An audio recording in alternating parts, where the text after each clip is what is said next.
Hello,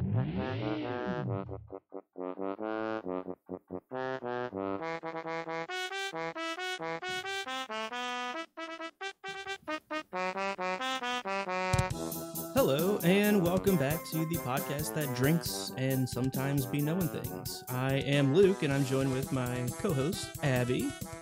Hi.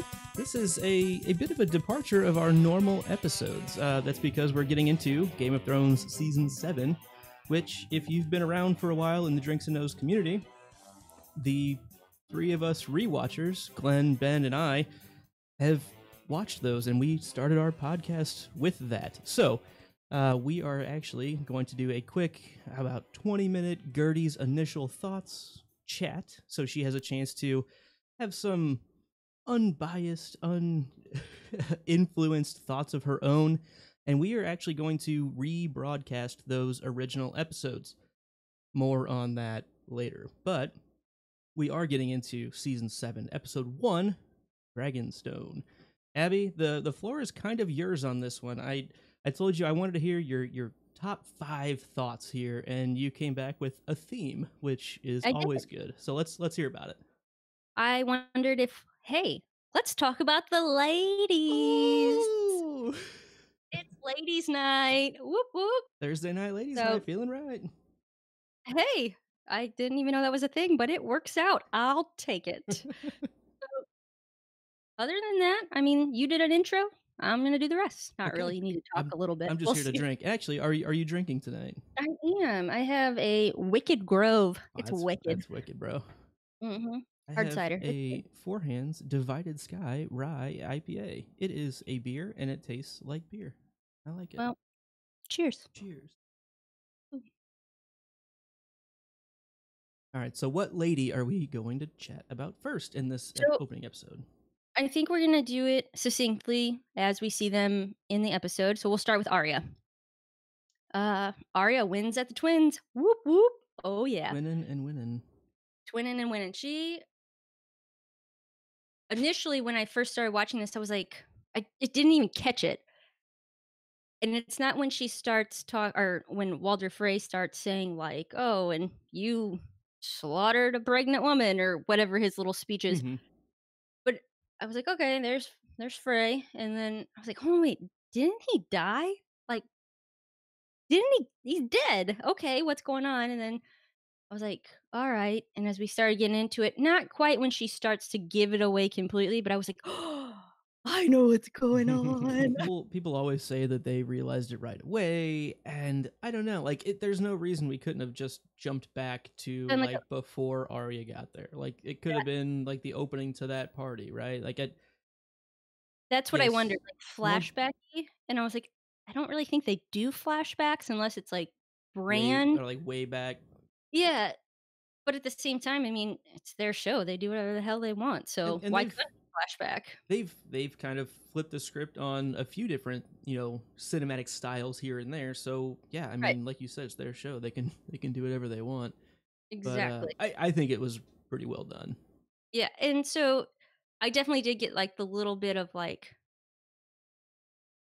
not shock. I wasn't shocked that it was her. I was just like, oh, I'm excited. Ooh, it's coming. So that was exciting. I thought it was it's all the men phrase, right? Mm-hmm. So we've just like slaughtered all the important men. So that's cool. I mean, we've got like the Tyrells down now. Freys are gone. I mean, we're just clipping people right off this list. With their heads. Yeah, very efficient. Last thought about Arya here. Second to last thought is she really is a badass. Like, so ruthless, so like unworried about like what implications this might mean going forward. You mess with my family, you were wrong, you're gonna die. I kind of like that thinking. But my last point about Arya is moving forward, we're going to talk about Sansa and Jon, and it's very different from what Jon's view of punishing the sons, or the sins of the father aren't the sins of the son. Like, he's not going to punish somebody who wasn't there. I don't know if all the Freys had a part in it, but all the Freys are gone in All were my punished understanding. for the Yes, yeah, all were kind of in punished. total contradiction. Yeah, it's a Right. good point. Yeah, so I thought that was because John and Arya are such buddy-buddy, and they think so highly of each other, and usually it's Sansa and Arya who in the past have been conflicting. It's weird to see those 2 aligning with their tactic methods and John on the outs. So, we'll see how it plays out, I guess. Moving on to Sansa. All right. Um, I'm not a big fan of what she does to John in I was like, the meeting. I don't really know it's not a council gathering. Mhm. I don't that. So, I'm not a huge fan of it. Right or wrong, he has been he is the king, right? Yeah. So At the end of season 6, they declared right, him king. right. So he's the king of the North. And, I just think a united front is always so much stronger than seeing the cracks and division so blatantly. It's not necessarily that I think that Sansa is wrong or that Jon is right. I would say diplomatically, like if we were Tyrion here, Jon probably has the better idea. You saw those kids. I mean, they looked like kids to me. Mhm. They look to me thankful, like relief, and I feel like they feel like they owe him. He has allowed us to remain here. Like Mhm. it is so I feel like that's a good thing on him. I just don't like the Public kind of dissent. yeah, like it's just not a good thing. And I was glad that later on we get to see John say, "No, you can disagree with me, just not in front of everybody." Which There's a right way to do this. yes, it's just like you can disagree with, your kid's dad. Let's just do it later because a unified front is unbreakable. I don't know. Mhm. So, um, and Sansa talks a little bit about our to Brienne about Microfinger, and I know what he wants and why she can't leave or why she can't like dismiss him or get rid of him. No need to finish, Lord Baelish. I will Yeah. just assume Oh it was my something god. clever. She's so funny. Like I she's awesome too. All the women today have been pretty badass. Just overall, I think she is incredibly smart. I wish John would take her counsel because I think together they could make really informed decisions, kind of like Tyrion and Dany seem to be doing. But we'll see how that plays out too. Next off, last thing, that kid, his name was Ned Umber? Umber. Yep. Yeah. So if you watch, what is that show called? The Kids Are All Right. Have you ever seen that? I don't No. remember. I Oh, if it's super funny. It's about, like, a Catholic family in the '70s who have tons of kids. The middle kid, I thought it was him. His name's Timmy in the show. I was like, "Is that Timmy?" It wasn't. it I wasn't lo Timmy. It wasn't Timmy. Alright, on to Cersei. Um, she's surrounded by enemies, she points out, and as she's talking about this, she's on a painted map, Mhm. and wow oh, sorry, that's 3 minutes. Let me turn stop! I don't know how to work my phone. Okay, so while she's on that, I got this huge flashback of being in 1st grade because they had just painted the US map on our playground, and I was like, "Bamsies, I own the US. I'm in Montana, I'm in Missouri, I'm in North Carolina, I'm in California." So I thought it was I don't know, I have a big love of maps, especially on the ground you can walk on. Mhm. I'm on the She East Bank. I'm on the West Bank. It ain't exactly the Mississippi. I was like, "Cersei, I know how you feel, girl, like, it is so powerful. I am on this whole world right here under my feet." So, that was pretty exciting. I would guess the enemies to the north are the Starks, not the undead or White Walkers, in her opinion. And, she really is surrounded, so that's great, I guess. Jaime seemed very apprehensive, for, like, jumping on board. He's not necessarily saying no, but he's not saying, like, "Gung ho, let's go." So again, He's I also not really hope saying gung hey fat choi. that's true, and it was just Chinese New Year. Oh, so topical. Yes, we are. Then she gets to meet Euron, and, I again thought, "Oh, that's so and so." Again, I was wrong, but I thought he looked like Joshua Jackson, a little bit of I pasty. don't think you're wrong there. I think that was like a thought that people had when it Was first came it? on. Yeah. I was like, "Hey, is that Pacey?" No, it's not, okay. It's not. He was No, also not in Fringe. no, like, but, yes, he has, that kind of face. I have on here that he is the perfect piratey charmer, like, he has just enough conceited. Douchebag swagger. Yes, that just works, and he's still kind of attractive, kind of, and he's still kinda cool, and you wanna be his friend, kind of, but he's a douche, and I don't know. Uh, he just it's very well done, I really like him. Um, I was surprised at the end because we heard her tell Jamie, like, he wants a queen, so I thought her intention full well was, "Hey, I'm gonna let him marry me or whatever, and that's how it's gonna roll." But no, that's not what happened. She turns him down, playing hard to get, that a girl, and, "I'm gonna bring you back a bigger prize," or whatever, however he exits, which I guess we'll see what that means too. You want to put a prediction on what you think it might be? I mean, maybe like a dragon or Danny's head or Okay. I don't really know. I haven't Yeah, you give much don't, thought. and that's I have okay. Saturday, okay? Um, Now Mira, we're gonna move to her. So we're on lady number 4. Number 4. Man, we're Mhm. cruising through. Look at that. Yeah, I know. So, Bran gets to the wall. Mira gets Bran to the wall. Like, I don't even think I have to say more.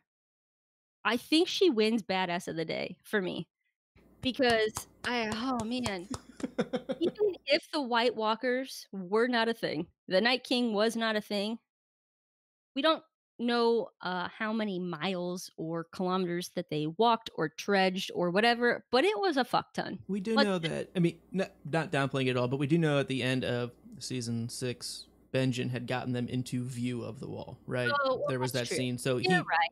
but I kind of forgot about that. But it was regardless, she still a got couple him hundred yards, and a she couple was. hundred yards, I mean, yeah, and she it's held him for a long time. So, maybe not as again not cool. really But downplaying what she's done, but right, you but can't forget about Benjen being yeah, there as Benjen well. had a big old part. You are correct about that. That's alright, though. My biggest point about this, 1, Mira, like, she's the only reason Bran's alive, which I hope she always remains a very large part of Bran's life and that he always gives her, like, the props or, lets her know how important she was to him Hmm. because I feel like she's one of those people that could just kinda get forgotten, which would be sad, and she's given, like, everything she has. So they get to the wall, they raise up the wall, and, you know, um, first of all, like, these people are approaching, they're not dead. Are you We're wildlings? At this not point, dead does it yet. matter? It does it matter? No, I don't think so. And 2, like, you don't know the guy they're pulling through on a sledge isn't Bran Stark, like, after everything you've heard, and I But don't know, I mean, the only people that really knew were Sam Sam. and John. But didn't yeah, but wouldn't Jon say something Woody? to his next of I I don't mean, know. I don't know. I'm asking like what you think. I don't I know. mean, I think he would because, hey, I've been searching and talking about my uncle for fucking 7 seasons or, 6.9% or whatever, 6 seasons and 9 episodes. Where's Benjen? We've heard about it. But my brother is apparently up there and we'd forget to mention it. Hey, if any rangers go north and you see a boy that can't walk, tell him hi. At least Like, bring his body back. Bring my right, body like, back. Bring my body back, so Harry. right. So Sorry, Cedric. You're such a spare. so there's my thought, I guess, on that kind of but so we get there, wall opens, they get admission, and does anybody notice that 2 2 fucking Night's Watchmen pull him in? Do you even live, bro? Like, seriously? I whatevs. So, more people, lighter work. There's a saying, not coming to my head right now, but More that's hands great. makes less work. Yeah, something like that. Pitter patter. Get at Pitter her. patter. And last thought on that whole little scene there, you hear the wall going down, and I was like, "Oh my gosh, are they gonna lock him out?" Like, Just Ed. yeah, I'm like, is this really what Sorry, I'm Ed. We got like, Bran now. We don't need you I anymore. was like, "This is another thing I don't understand, like, what happened? Why is he getting locked out?" But luckily, he did the duck. Not really, he walked under, but I really did for a second be like, "Wait, what's up here?" Last girl we have here is Danny. Um, The last lady of the Gertie's last initial thoughts. Cheers to Yes. that. Cheers, cheers. Take a big drink. The last lady. Last lady. Um, I really liked this whole little scene here. It's not action-packed. It's Um, all just the final scene, right? We don't see yes, her until that, I the believe. very end, right. So it's not, like, action-packed. It's not full of this crazed excitement, but it has such a sense of relief, of you walking through the door after a long day or a hard day home. Like, to me, it was, like, so heartfelt because 'cause I'm like, that's what everybody like, they're looking and searching for something, and I think they did a very good job of just letting it be this kind of quiet time for her to just be home. Like, Mm-hmm. we have things to do moving forward. We have they could have just gone in and been like, "Hey, we got it," and off to the next, but no, we got that sense of, like, she's there, and I was excited for that, like, she's there, For the she's first time in her entire life.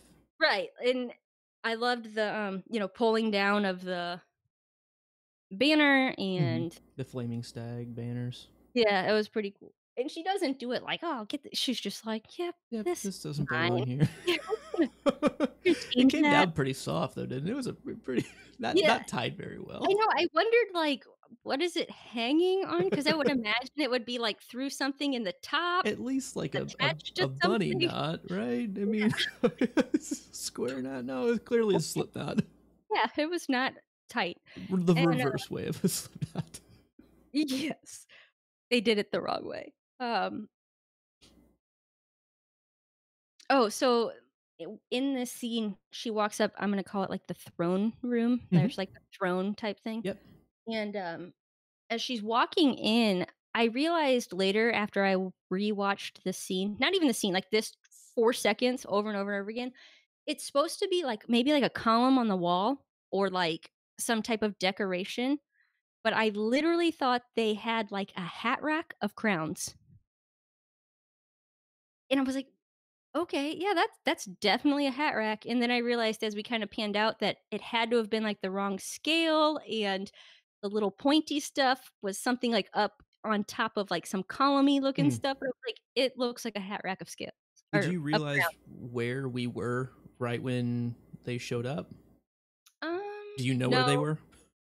Well, they're in Dragonstone would Yeah. be my They don't guess. say it out loud. That's why, except for Yeah, earlier with the map where Jamie's like they're gonna land in Dragonstone, and then they do. So yes. I was just wondering Yeah. if you had figured I because think I just took that as we only ever saw that map with table room when Stannis. Stannis was there. We never Yes. saw any of the exterior. We never saw the throne room. So it Yeah. all ends up back in the map room. So that's why I was curious, like when you realized where she was. Some reason when I was thinking about, like, where she would go, I kept thinking Harrenhal, but then I had to, like, reason out of it. I was like, "No, that's not where they lived. That was built by somebody to withstand It's everything, very and far it was inland as well. burnt by the dragons." That's why I'm Yes. getting, like, Hmm. the During but Aegon's conquest. Yep. yeah. So, after, like, the day after they finished it, damn, that sucks. But, yeah, so and I think I got, like, the confirmation when they get into the room with Hmm. Tyrion and her because that is what Stannis was in, and that's what he had to hold, that's all he got, blah, blah, blah, from his brother, this, that, and the other. Um, so I really liked that whole scene, I thought it was really great for Dany, and I love that, like, I have this, like, warm, fuzzy, not even fuzzy, it's not like this, like, "Oh, it's so cute" moment, it's, like, relief. I had such relief for Dany, like, okay, she's made it." Hmm. And then to end it with just, "Shall we begin?" I was like, "Oh!" It just hyped me back up so hard. I was like, "Oh my gosh." And I think just Tyrion is in the room with her that we see. I think Pretty Do you much all of them are. I everybody think is? they Okay. follow in. I don't know if she just, like, says it to him or what, but Tyrion comes and stands next to her, I believe. But I think she's looking across the table at, like, everybody else. Miss Sandy Yeah. and Grey Worm and Grey Worm. Yep. Grey So Worm. that totally, like, got me jacked up, and I'm like, "What happens next? Oh, wait, we'll find out in a week." So All right, do you have any last thoughts? We're running short. We have a minute. I've got a minute no, on the clock. No, you that good? was all my thoughts. All At right. least Are you my late are you excited to finally hear the original Drinks and Nose yeah, I first am. inaugural episode? Well, Um, we'll completely unedited, unbroken, and probably ungood. But we hope that you remember that you do like us already. Please bear with us. This is also the only episode that wasn't video recorded. Episode 2, season 7, they start getting that. This is going to be just audio, so feel free to hang out in the chat and just listen along with us. What else was I going to say about? I was going to say something else. I was going to say, oh yeah, we do encourage you to listen through our season 7, episode 1 rebroadcast. This was originally recorded the Sunday that episode 2 came out. This was in the morning before that aired, so we tried to make sure we weren't cheating and knew anything. And yeah, it was a breakfast show. We got pretty drunk, not knowing what drinking and recording would be like. But you'll probably start getting the creation of a few inside jokes that you've heard over the year and a half or so that we've been doing this show. And I don't know, Abby, any last words? bring on season 7 so we can bring on season 8. Yeah. So become a patron to get access to our epilogue episodes and t-shirts, mugs, glassware, all sorts of fun stuff in our seasonal merchandise clubs. Learn more at patreon.com/stayimaginary. And for all of the other ways you can help keep our beer bank full, check out the podcastthat.com/support us. A huge special thank you to Abby for sharing her initial thoughts. And we are really excited to welcome a few guests on this Saturday afternoon. It's actually noon Central Time. We are going to be joined for our normal episode with all of the normal cast here. But we also have Aziz and Sean from History of Westeros, and a return of a special friend of the show, Mallory Dorn, the one true Sanrixian. She's going to be doing some art along with us. Follow us on Twitter at KnowAndDrink. Send us a digital raven at knowandDrink@gmail.com. Subscribe, like, rate, and leave comments on iTunes and YouTube, but don't forget to hit that notification bell. And until next time. As always, I still don't know, so I'll just drink. And as always, stay imaginary. Rolling right into the episode. Now.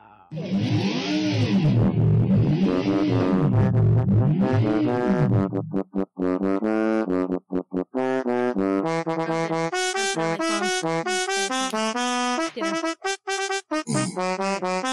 you bet. Hello, and welcome to the podcast that drinks and knows things. I'm your host, Luke, and I'm joined here today with Glenn. Say hi. Hi. What are you drinking there, Glenn? I got a dragon meat, or whatever you call it. Whatever you call it. We're also joined by Benji. What are you drinking? Hey, how's it going? I'm also drinking the, is this the Dragon's Wing, and then also the Dragon's Fire meads, some creations from our host here that he came up with.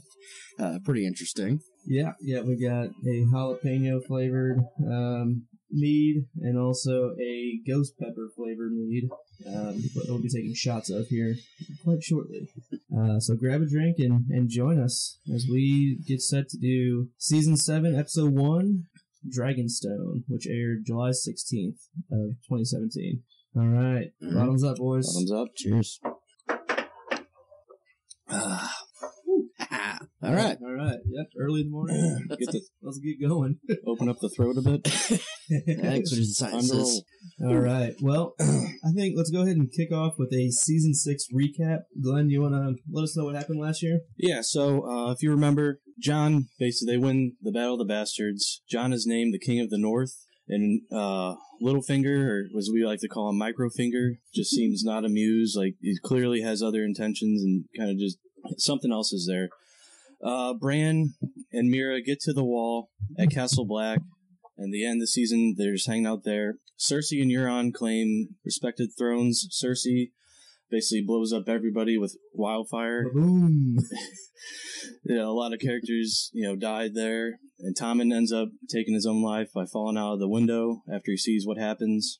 And then you have Euron claiming the Salt Throne, and after... Seastone Chair. The Seastone Chair. On the show, they call it the Salt Throne. Oh, is it? Yeah. Right, I apologize. Yeah. Trying to go more with the show. Yep. They call it the Salt Throne. You had Yara and Theon heading towards Meereen to join up with Dany. Dany names Tyrion Hand of the Queen, orders Jorah to go find a cure for his grayscale, and sails west. Sam arrives in Old Town, and you have the Hound joining with the Brotherhood without banners. Did I leave anything out? Anything to add? I think that's all. Most of the high points. Yeah. We have Hodor dying. I think that Hodor. was a pretty big part as well. But Wasn't like close the a big window or character something. part, not a large plot point. Yeah. But Oh yeah. yeah, something about closing a door. Or Yeah. grabbing the window, something like Had that. some characters bite the dust. Yeah. So as an overall, as an overview of kind of how we're going to run this show, we're going to live stream every Monday night after the new episode airs. We're going to go through the episode description that HBO provides prior to the episode. We're going to kind of go group by group through the episode. So not necessarily, it's mostly chronologically, but we're going to try to make it more cohesive to make sense for whatever the story that's being told. After we go through that, we will... Got a lot of notes. We will talk about how accurate the show description and the episode title how accurate they were, if they, because it seems like sometimes there are really well described ones, like this one was Dragonstone. I'll say I thought it was a pretty good title. It fits. Sometimes they're a little less on point. Yeah. So we'll kind of get thoughts on that. And then we will talk about what our favorite thing of that episode was. It could be a line from the show, from this episode. It could be a character. It could be a whole scene. Just whatever really stuck out to you that episode. And then if you're not interested in any spoilers, or if you don't watch the next on episode preview, we're going to kick you out, and we're going to start our speculations and spoilers portion of the show, where we talk about those things and everything George R.R. Martin is free game to talk about there. We'll try to keep some spoilers out for non-book readers. We're going to try to go mostly show specific, but there will be times where it's hard not to discuss differences from the books themselves. Oh yeah, and the one thing is since the shows have surpassed the books in almost every point now, everything we talk about is speculation for book level anyway, so... Right, yeah, there's very few possible spoilers at this point. It's more things that happened or didn't happen, or do you think it's going to happen in the show? Exactly. So with that, Benji, will you read off what the HBO provided description of this episode was? It's up underneath the season recap. Oh, just episode. Okay, gotcha. The episode description is: Jon Snow organized the defense of the North. Cersei tried to even the odds, and Dany comes home. All right. Yes, that's pretty generic. I mean, some of these, like you were saying, some of them are more descriptive. Some of them are just Jon's in the north, Cersei's at King's Landing, Daenerys is in the east, stuff like that. But yeah, this is kind of one of those where it's, pick a couple major players and say they're doing anything. Yeah, exactly. Yeah. It's nice and vague, but in fairness, people, they already know this is one of the largest shows in the world. So they don't really need to give teasers out to be like, hey, remember us? Right, yeah. I don't think you're really going to catch more than the largest. I don't think you're getting new audience members right now. They don't want to play all the cards, I guess. So. Yeah. It is what it is. All right, well, let's get kicked off here, and let's start going group by group through the episode. The first scene that we see is what we find out to be Arya acting as Walder Frey and the Frey household. All right, Benji, you want to kick us off on what you kind of thought of that scene? Yeah, honestly, I thought at first it was a flashback. Very first scene, I'm thinking it's a flashback to right after the Red Wedding, right before Arya gets to Walder Frey and everything. But as the scene progressed on, you see David Bradley, who's just such a brilliant actor. He's like, you see a couple little changes from how he played Frey to now he's playing Arya playing Frey. Yeah. And there were a few mannerisms that he picked up and did that just was like, oh, on the first watch through, I was like, okay, until somebody called it out saying that's Arya under, not Horseface, it's Arya under, whatever, Faceless Men thing, and, I'm like, oh, you're right. And then it clicked and it was perfect. But watching on the second watch through, seeing his little intricacies of being different and everything like that, I thought it was awesome. I thought it was brilliantly done, and on both parts, Arya's little speech at the end, and his build up to it. It was perfect done, perfect opening season. I think my favorite season opening. Of any of them. Yeah, I thought it was pretty cool. Glenn, do you have anything specific about that whole scene? Oh yeah, I mean, I thought it was a flashback as well at first, and then it took me a little bit to be like, oh, that's Arya. And it was well done. You had Arya pulling a fast one on the classic. Let's have a cheers, and then right before Walter Frey drinks the mead, just gonna pull back and then have everybody. I did make this. Throw everyone under the bus. Cheers. But then, like another point was, he starts kind of changing his tone and going back with the mannerisms of, you could tell it just wasn't Walder Frey, and he's just kind of talking about well, you didn't kill all the Starks, and then like once everyone kind of like notices he's saying that, everyone just kind of gets uneasy and starts dropping like flies. Yeah, and you kind of start seeing them. Some of them realize it because of the things that she starts saying, where it's like well, yeah, you didn't kill all of them, and the line where it really stuck out to me was like, okay, that's Arya, because I think I called it out loud. I was like, that's Arya. And it was the point where she basically says, you invited them at home and slaughtered them all, the women and children, and yeah, it was like, that's a little too on point. Why is he being such a dick? Yeah, like it's fine for him to be a dick, but it's just like. Yeah, something else is going on here. I thought it was awesome. Exactly, and I love the one, leave one wolf alive and the sheep are never safe. It's that's a good line. I like the idea of, because we know that she was there for a little while. I mean, she was serving that other big piece. And that's the other thing. They showed the first girl. She was out in the crowd, wasn't she? She was in the crowd. So that goes to show that you don't have to be a dead person for Arya to use your face. Yes. I think that's what they were playing for. There was, whenever Wayfinator and all of that was happening. Wayfinator.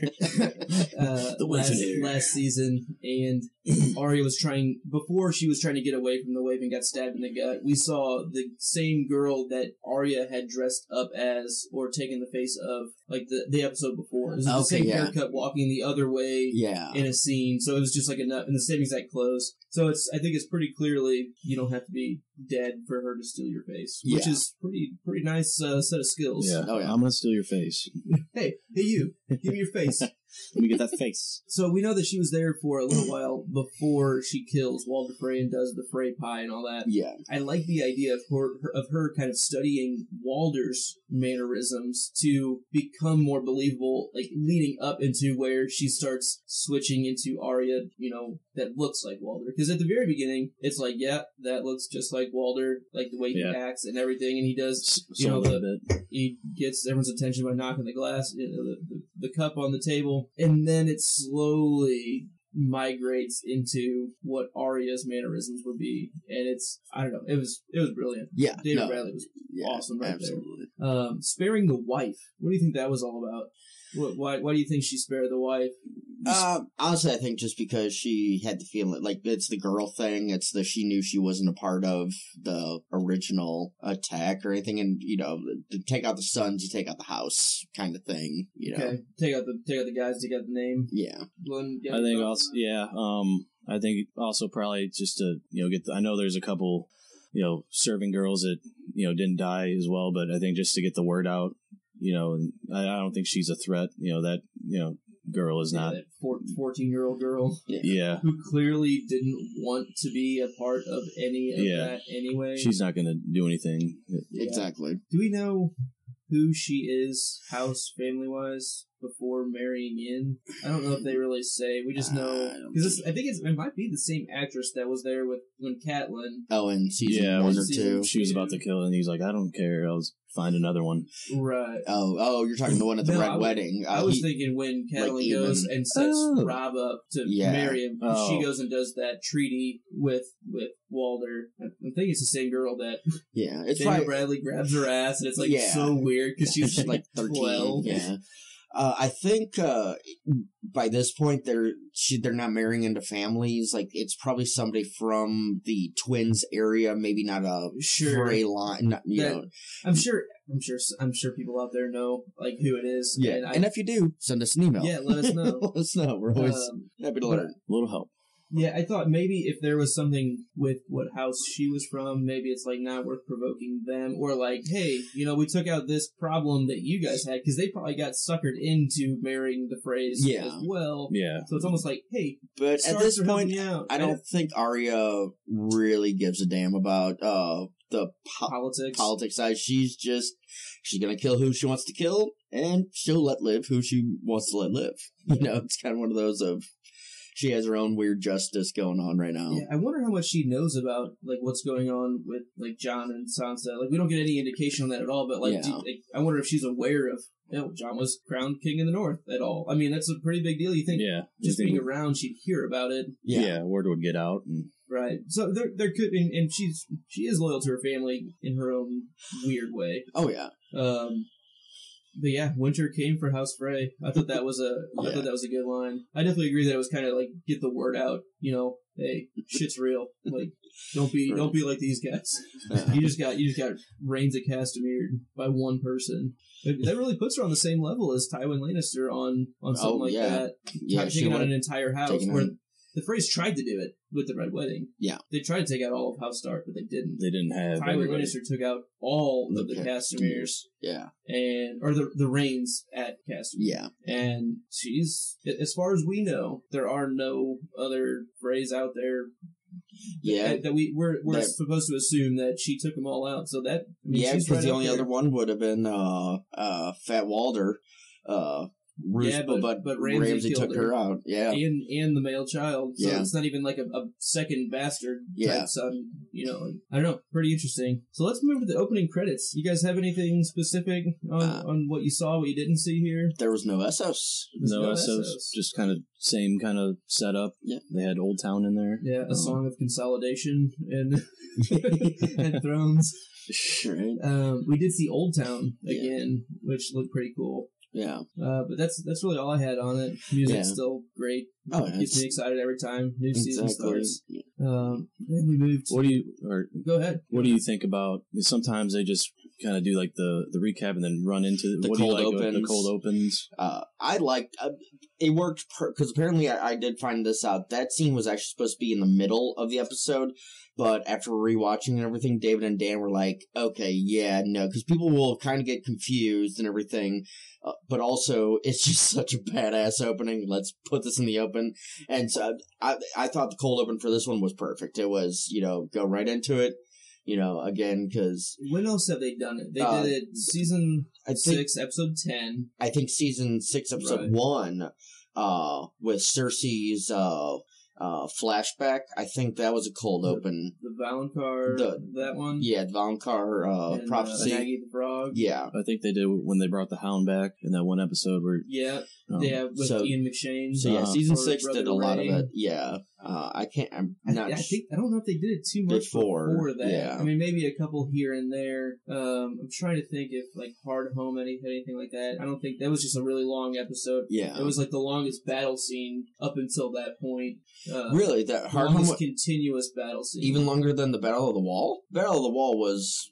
That was a long one, yeah. 30-minute battle. Battle of the Blackwater. Those really are the only ones that have gotten into the show, right? That and then the Battle of the Bastards, which is its own masterpiece. Like, that thing was awesome. Yeah. See, and if we're going back into it to bring this up, I honestly think Battle of the Wall is the better battle Battle of the Bastards is awesome, but there's one continuous shot in Battle of the Wall. It just production-wise is... It's just production. It's literally a 6-minute shot, single camera, without cutting, and it's like, oh my god, every single spot was perfect. Yeah. All the way through. Yeah, we'll have to go back and check them out.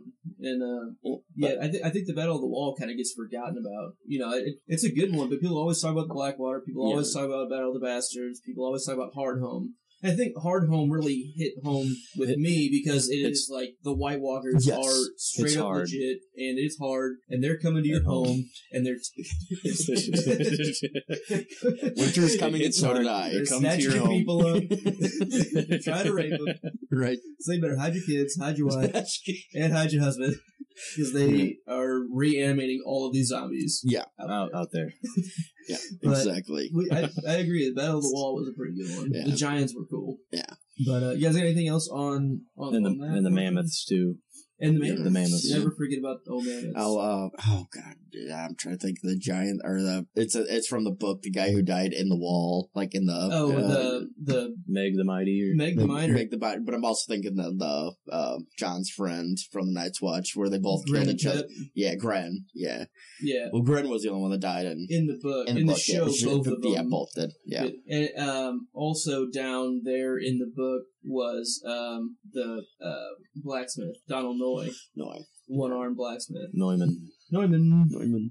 All right. So after that, let's keep on the White Walkers. We go and see the White Walkers, right? And we see some giant whites who are very giant, and there are several of them. Basically, a frozen hell's coming. At least 3 giants that we could see. At least 3 for sure. Yeah. And with how wide the group seemed to be, you'd assume there'd be more. I mean, and it looked like it was a pretty deep amount of people. I mean, and it was pretty misty, so Ash Ketchum would be proud. But yeah, I don't know. I think we saw, like you were just talking about with the Battle of the Wall, the Giants were quite a force. Oh yeah. Just by themselves. Now give them what we've seen is pretty much, it almost like triples your strength. Not necessarily strength, but your immunity to pain. Yeah. You know, like it doesn't seem like they feel pain. They're zombies. They just keep coming at you until they literally can't move. Yeah. So that's a pretty nice tool for them. Yeah. Plus, it's going to be a tough out if you're trying to take down a zombie giant, then you got all these other zombies you got to worry about too. Yeah. That literally can scale walls or throw themselves 70 feet or or 100 something feet. And they're not going to be worried about falling off the wall. No. Where, like when we saw John and Egret and all of them scaling the wall, like it was a pretty precarious thing, but these whites at the wall, if they're going to climb. Exactly. And if they're not going to have any hesitation on just fucking going and now the big thing is the wall's magic. You know, there's magic in the wall that protects them. And right. And did you guys have anything else about the White Walkers? I was gonna say, because this kind of rolls perfectly into the next scene. The only other thing I have is maybe a Hodor White. We can save that for speculations. Just saying. Rhoda. Yeah. Hodor backwards. Oh. Rhoda. But that's all I got. So what do you have for the next scene? Which is kind of still the it's still the north, and that's the reason I'm bringing it up is because the wall's magic. You know, as so this is Bran, Mira, and Ed. This is Bran, Mira, and Ed. You know, but after Bran basically, calls it out and says, oh yeah, you're here and here and here. Yeah, that's how I know I'm a Stark, or that's how, which does make sense, honestly. But it's like, okay, Ed's like, oh, okay, he just the Dolores that Ed, he just was like, okay, bring him on in. Did Bran just break the wall? Because I know that's been a big speculation. Yeah, it's the mark. Yeah, he's got the mark and everything from last season. So it's kind of one of those of you can put all that protection up there, Tormund and everybody. Yeah, I don't know how much that's gonna do good. Just saying. But anyway, I did find that interesting that they decided. Yeah, we'll just let Bran just go mosey on by without giving it a second thought. And I think they did it so nonchalantly that it's gonna be.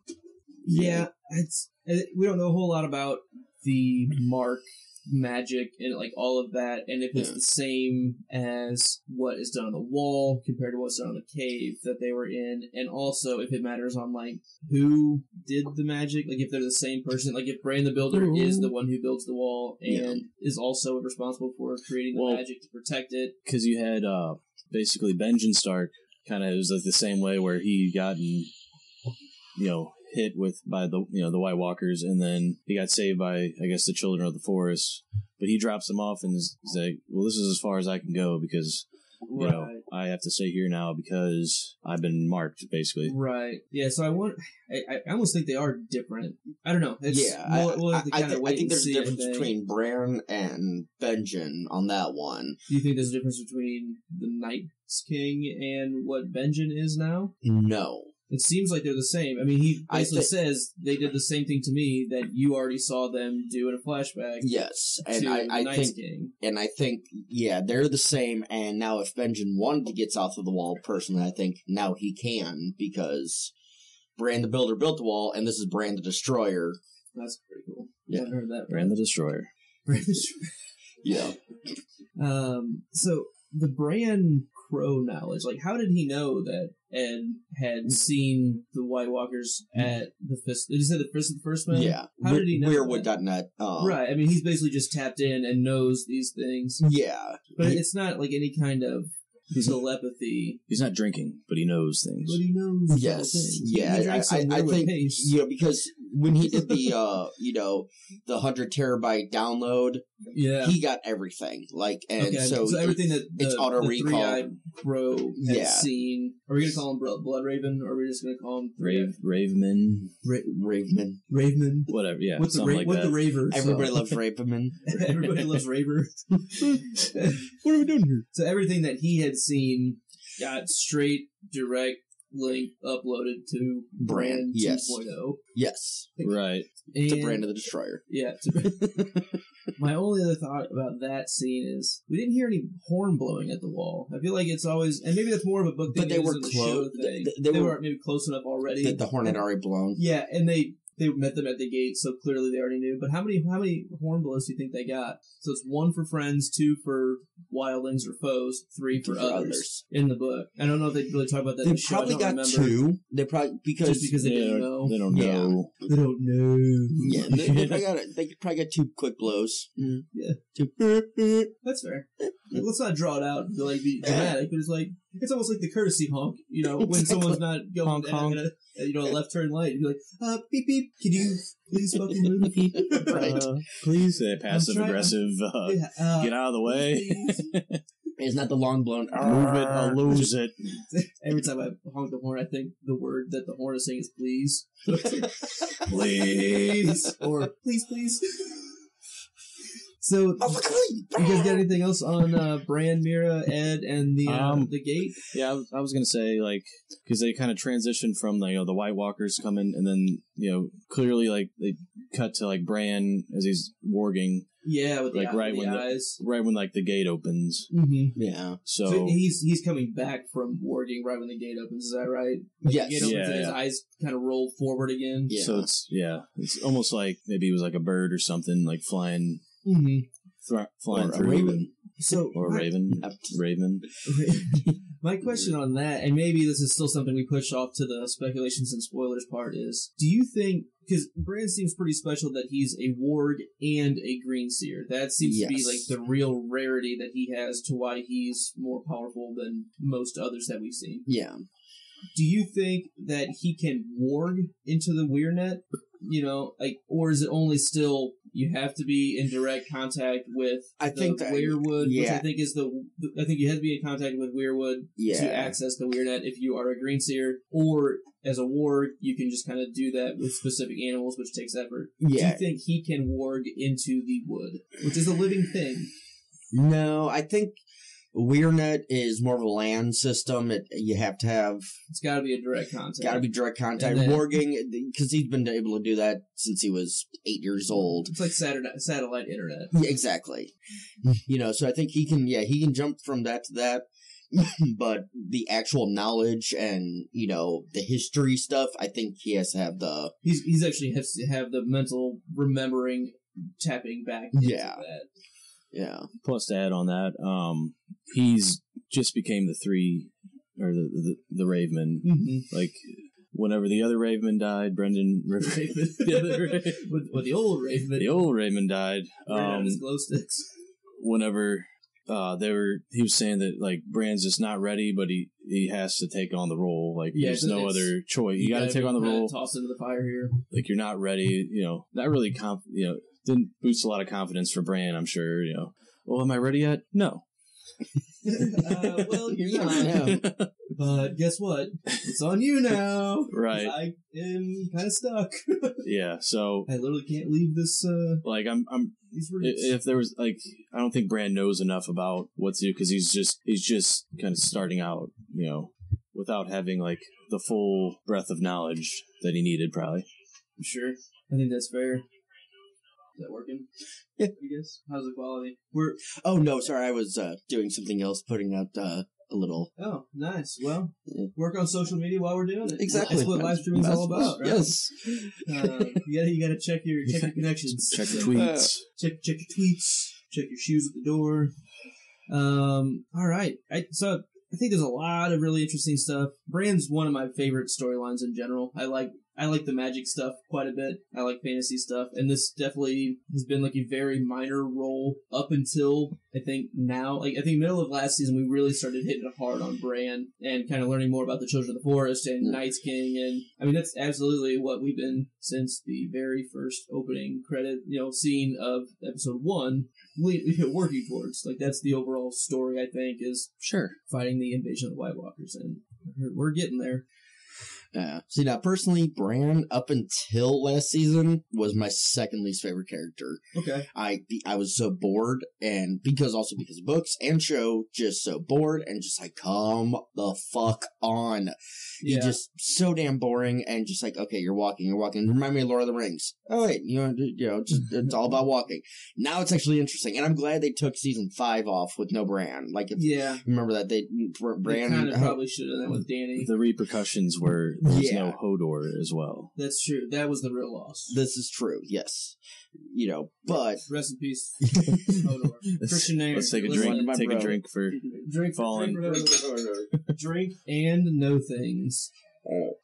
So... Refill here in a minute. Yeah, same here. Yepers. But now I'm like, yes, okay, cool. And I kind of hope they keep on... They don't oversaturate the Bran thing, so we get bored with it. Keep the bullet points, keep the big issues, in there, but move it quick. And I think his will be, one of the best, storylines or best things of this season. Yeah, I think that's... Yeah, he's going to be very... Fair. Plus, like with this season, or with this first episode, they didn't really have a whole lot of stuff with Bran. It was just, they kind of introduced him, this is where he is, and then, that was it. No, agreed. All right. Okay. All right. So, what is our next scene? We got just changed tabs. Jon and Sansa. Jon and Sansa. All right. I'll lead us up on this one. So he kind of starts off with, we need dragonglass boys and girls, and we also need boys and girls to be trained. Yes, agreed. You need to Pussy pass denied. Sorry. If you're old enough to hold this, what did I put? I had a great line last night when I was watching this drunkenly.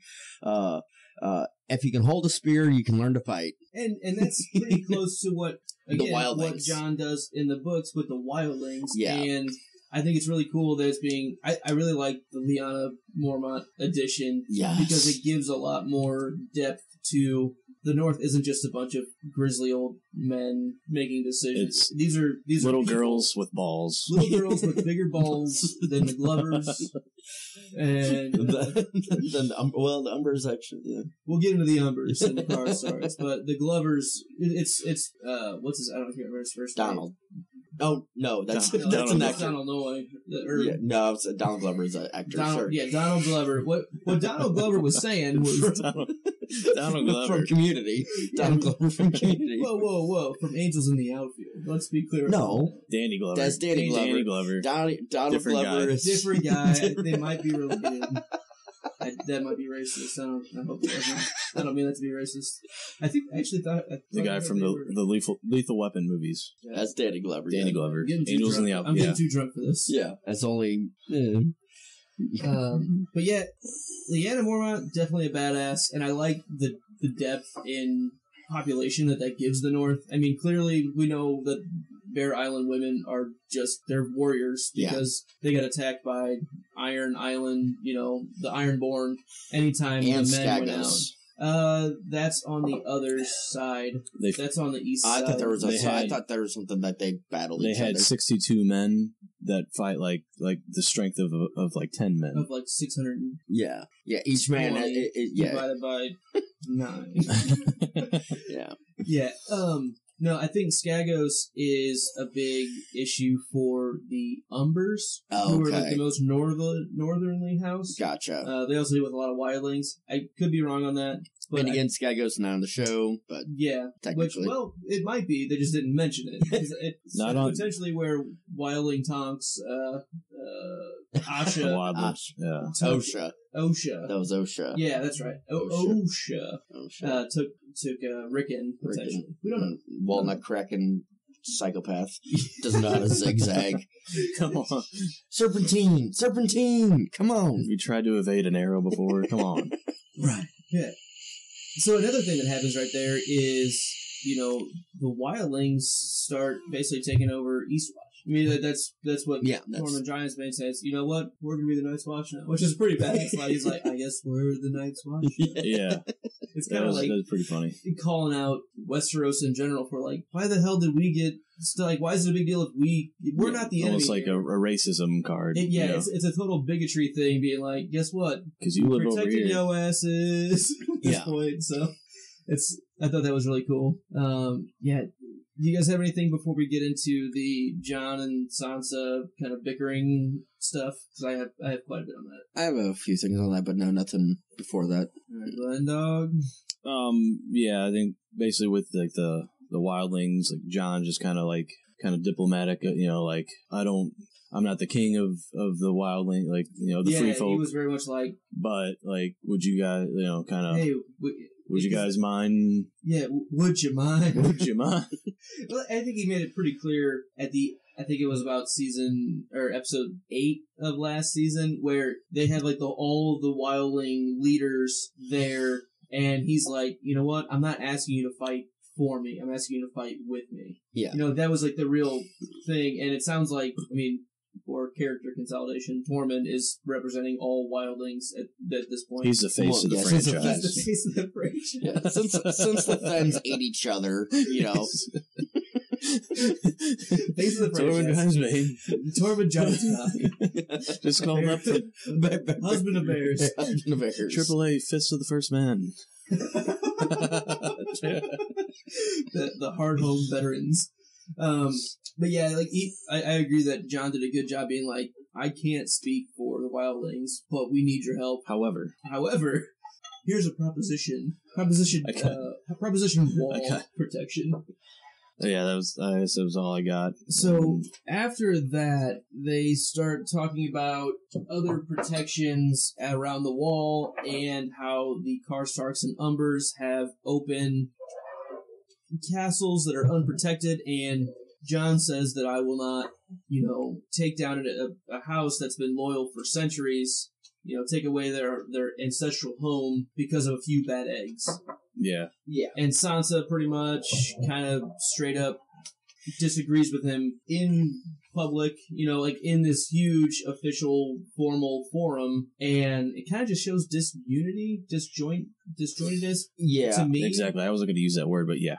I was going to say it like you did, which sucked, but that's what I was going to say. Yeah, basically, Sansa was just short-sighted beyond belief. It's, you fucked us over, so now we're going to take everything away from you, even though for 1,000 years, your whole family's been cool, except for this one guy who said, so I'm going to take everything away. No. With the fact that the all heads of that main family were wiped out at the Red Wedding, and now it's just kind of like, and with the Theon burning the two younger sons, Rickon and Bran. But what some of these houses just kind of you kind of just have to go with where it seems like it's going. It's not really disloyalty on purpose. It's just kind of, we gotta go where it seems like the numbers are going. This is business. Yeah, business as usual. Exactly. Like the Umbers, for them to, like you said, they're the most northern one. They're getting their asses handed to them by wildlings and all this and all that. Yeah, you're gonna go with the need the biggest dog. numbers. You're gonna You go just with the biggest dog in the fight. You know, you have to go. That's well said. I think another thing, like, it seems like John's one of those characters that, like, his worries are with the army of the dead coming marching down on the wall, where he's one to have everybody unite and everybody be on the same page to fight that off. And I think there's not many characters that are kind of maybe right. Bran now that he kind of knows. Yeah, I really do think they're going to join up here soon, which is going to be awesome. Yeah. And we clearly know that Arya is heading a different direction right now, but I do think we're going to start getting you never know. the Stark family reunion pretty soon. Yeah. No. But I agree. I think Jon needs every man, regardless of previous loyalty, breaches of loyalty, to an extent. Yes. He basically needs them on his team because they need as high numbers as they can. You keep a close eye on the ones that kind of fucked up, previously, but you still. Exactly. I like the way that he did. I mean, honestly, he should have called for a couple hostages. A couple, There could have been maybe a little bit more throning, playing the Game of Thrones in a little bit different aspect. Like the politics. But I think he handled it well. Now I will say. You can't really discount Sansa though, because she did tell Jon last year, "Hey, Ramsay's gonna fuck with you. He's gonna find a way to get in your head. Don't let him. He knows how to play these games." And Ramsay got in his head. Yeah, she knows Cersei. She knows ritually sacrificed. Yeah, Rickon. Exactly, and so I'm not gonna discount her knowledge of other aspects, but with this one, I think she was short-sighted because of her hatred for the Boltons and everything that she went through. So anybody that sided with them, she was like, "No, fuck you." Yeah. So, I mean, I get it, but I think Jon made the right call. I'm actually kind of getting to a similar point to that, where I do think Sansa is definitely right to question entirely, but probably needs to communicate to the formal huge thing in a little bit more of a united way. Try to keep it in house. Yeah, that's something they should talk about before they go on these meetings. Keep it in the clubhouse. Keep it in the clubhouse. Don't go tell all the reporters. But I do agree that Sansa's a little short-sighted, which is good, because it keeps Jon there, because I think Jon is a little too far-sighted. I think they're going to start balancing each other out, and I think with this, hopefully, they really do learn from it. Yeah. We had a solid Ned Stark reference. Yeah. Bringing that back, died, 50-something episodes ago. He's coming back every season. They're trying to work him back in. Yeah, I think so. Really quick, anybody else get a weird sense of, from Sansa and Jon, to have a feeling they may follow in Jaime and Cersei's footsteps there? There's a little bit of tension. Yeah, a little like when she grabbed him, Yeah, there's a couple looks, and it's like, now granted, we officially... Smart choice politically? I think so. Absolutely. And here's the thing. Politically, if you're going to... And officially now, by show, they've show canon, he is not her brother. They're cousins. They're cousins. Which is just as much as Tywin Lannister and Joanna Lannister. They were first cousins as well. Yeah, which would actually be... would be okay with that. And for all these people who say, well, no, Jon needs to be with Dany. That's his aunt, Right. So it's kind of one of those of, hey, so either way, I just was like, looking into that, I'm like, reading that scene, I'm like, Plus, Ygritte was a redhead. Sansa's a redhead. Yeah. Just saying. He's got the red fever. Melisandre. He definitely had the house for Melisandre. He had to pull his noble, righteousness, but in more ways than one. But now he's free from the Night's Watch vows, because he literally died and said, "My watch has ended because I died for this shit." Yeah, I gave my life. How about a real quick before we shot me? I was gonna say before we got anything else on Jon and Sansa. I was gonna say, like modern day society now, like you don't punish like the family for somebody else, like your Uncle Jimbo, does wrong. You're not gonna punish everybody else, but I think in world history, like it's a fairly common. They would punish the family, especially the medieval times. Well, your family would get maybe not like they wouldn't hang everybody, but like just go from. Sorry, people would be like, would look down on them and like, make their life a living hell. Mm-hmm. Yeah. But like on a legal standard, it's kind of like, say, O.J. Simpson, he were to die, he's still paying Ron Goldman's family for a wrongful death. If he were to die, the Simpson family still ends up paying on that debt. So it still does happen, like the Simpson estate, I should say, maybe not the family, but the Simpson estate still pays on that debt. So it still does happen in this time, but not nearly to the extent of... Not for student loans. You die, get that shit forgive. Yeah, but if you're Forgive. if you're married and you die, it just transfers over. I don't think so. Student loans, I think if the actual lender... John Snow doesn't have... That's outside. John Snow's free of any debt. Yeah. No, see, he got the GI Bill. He signed up. So he got his free education. But if he didn't, he would have... Which is good. He had a lot of cards. Support your military. Exactly. Especially the ones that are literally defending you from the White Walkers. Right. It's a good call. All right. Damn Canadians. Dragonfire shot. Sure. Cheers. Oh, boy, howdy. All right.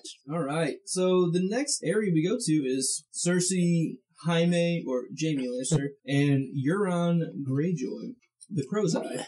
All right. Glendog, why don't you kick us off? Okay, so yeah, basically the scene, you have Cersei, with this guy painting, a map of Westeros on like the floor.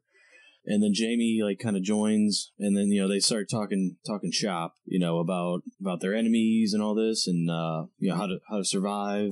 And then that was kind of the first part of it. What do you guys think about that? First, I have this note here. David and Dan being like, everyone needs a map. Let's have them paint a map on the land, King's Landing. We watch a lot of Dora the Explorer. Right. I'm the map. Right. And so everybody needs a map. But here's the thing, knowing them, they'll never return to that map room. It was for one scene and one scene only for Jaime to go, we have enemies to the north, enemies to the south, enemies to the east, enemies to the west. I think it'll come up again. Like, I'm comparing that more to the Dragonstone table, which we'll talk about more later. Yes, we'll get to that. But we've seen that a lot because it is awesome. And the painting on the floor...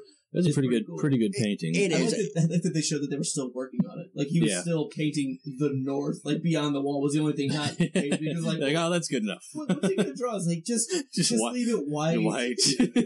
Yeah. So I'm just saying, like, I just have a feeling like it may be returned to one time, and they paid the guy however much production design to actually paint that. It was a little too good of a painting. It was for a floor.